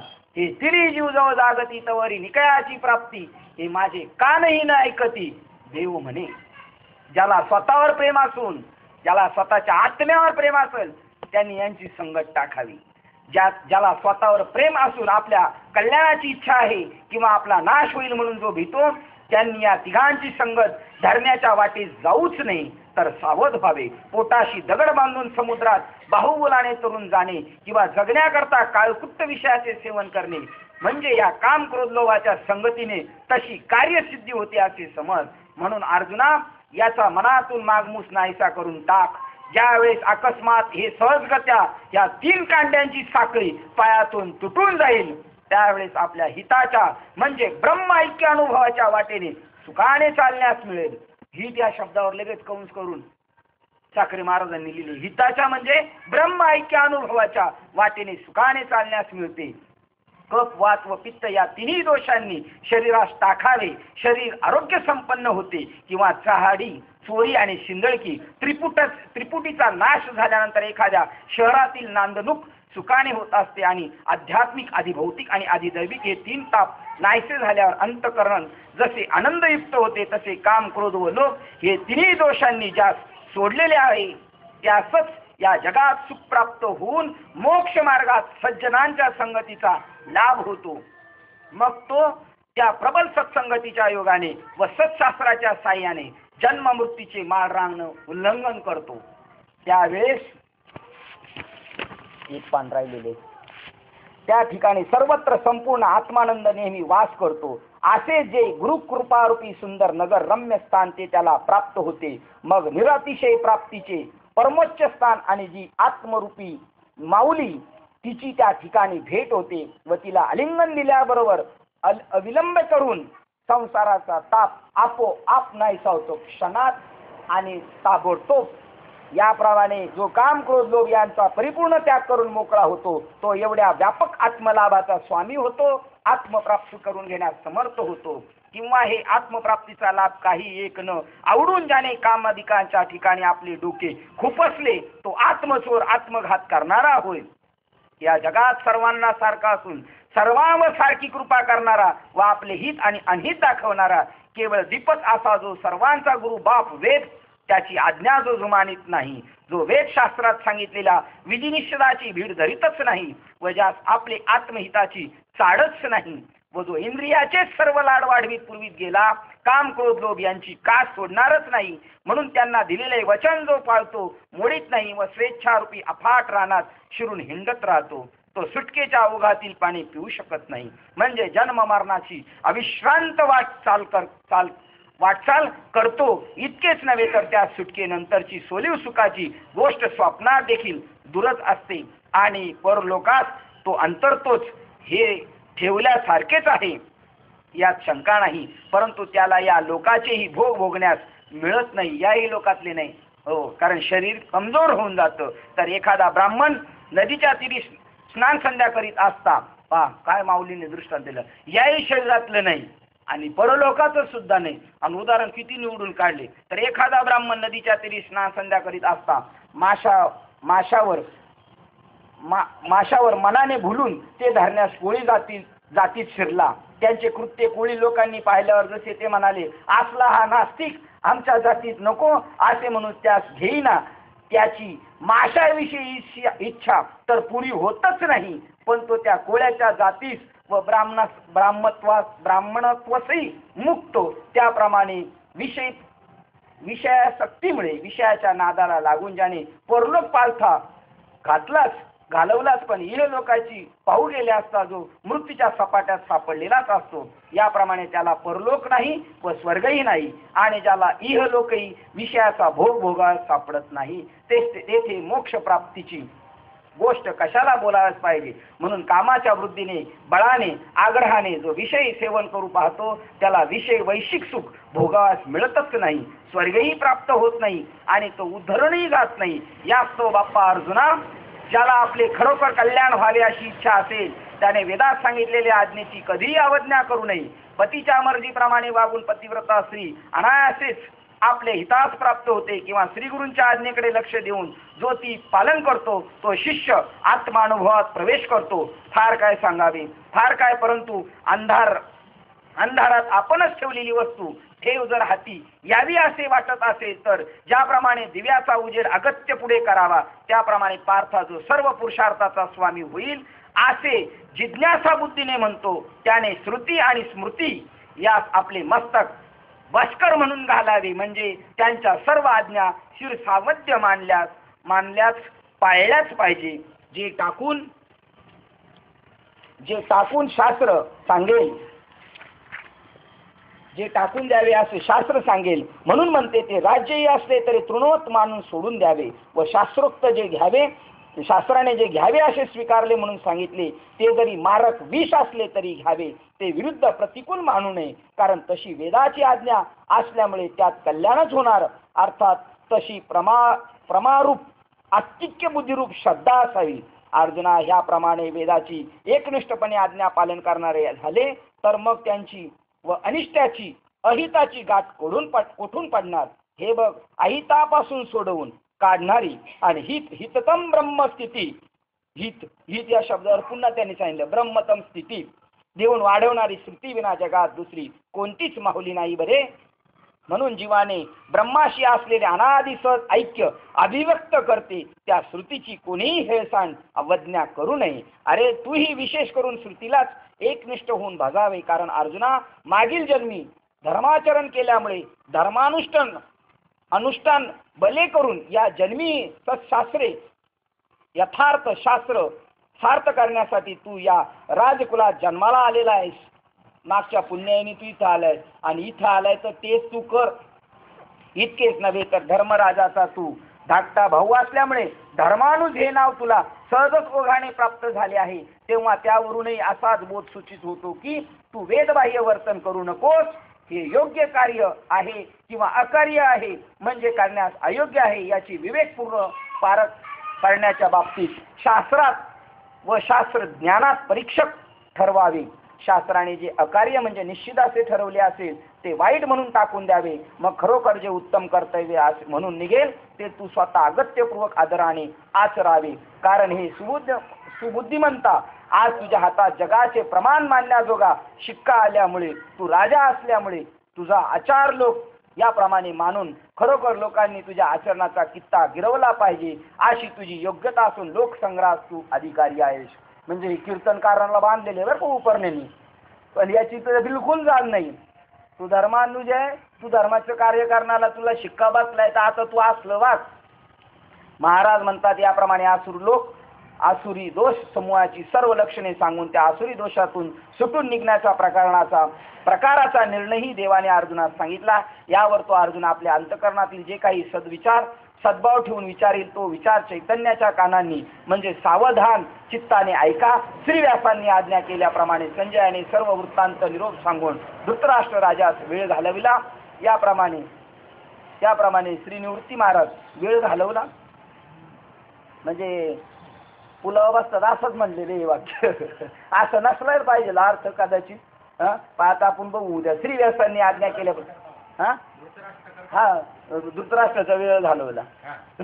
श्री व्यासांनी त्याच्या दृष्टीने म्हणले श्री व्यासांनी आज्ञा केल्याप्रमाणे संजयाने सर्व वृत्तांत निरोप सांगून धृतराष्ट्र राजाचा वेळ घालवला. याप्रमाणे श्री निवृत्ती महाराजांच्या कृपेने मीही तुम्हाला सांगेल. तुम्ही संत मंडळी जर माझ्यावर कृपादृष्टीचा वर्षाव कराल तर तुम्हाला मान्य होईल एवढा मी होईल. आपणास पसंत पडणारे शास्त्र संवादी व्याख्यान करणारा होईल. म्हणून श्री ज्ञानेश्वर महाराज म्हणतात माझ्या या वाड्मय सेवेबद्दल मला आपले अवधान रूपी प्रसादाचे दान करावे म्हणजे मी सनात समर्थ व कृतकृत्य होईल. 16व्या अध्यायाला आपण इथे निरोप दिलेला आहे. झालेली सेवा हृदयस्थ सद्गुरू सच्चिदानंद श्रीपाद बाबा रामदास बाबा चकवे बाबा तसेच अधिष्ठान परमात्मा श्री गणरायाच्या चरणावर आणि तुम्हाला सर्वज्ञांच्या चरणावर सेवा समर्पित करून सेवेला आपण इथे पूर्ण विराम देऊया. पुंडलिक वरदेव हरी विठ्ठल.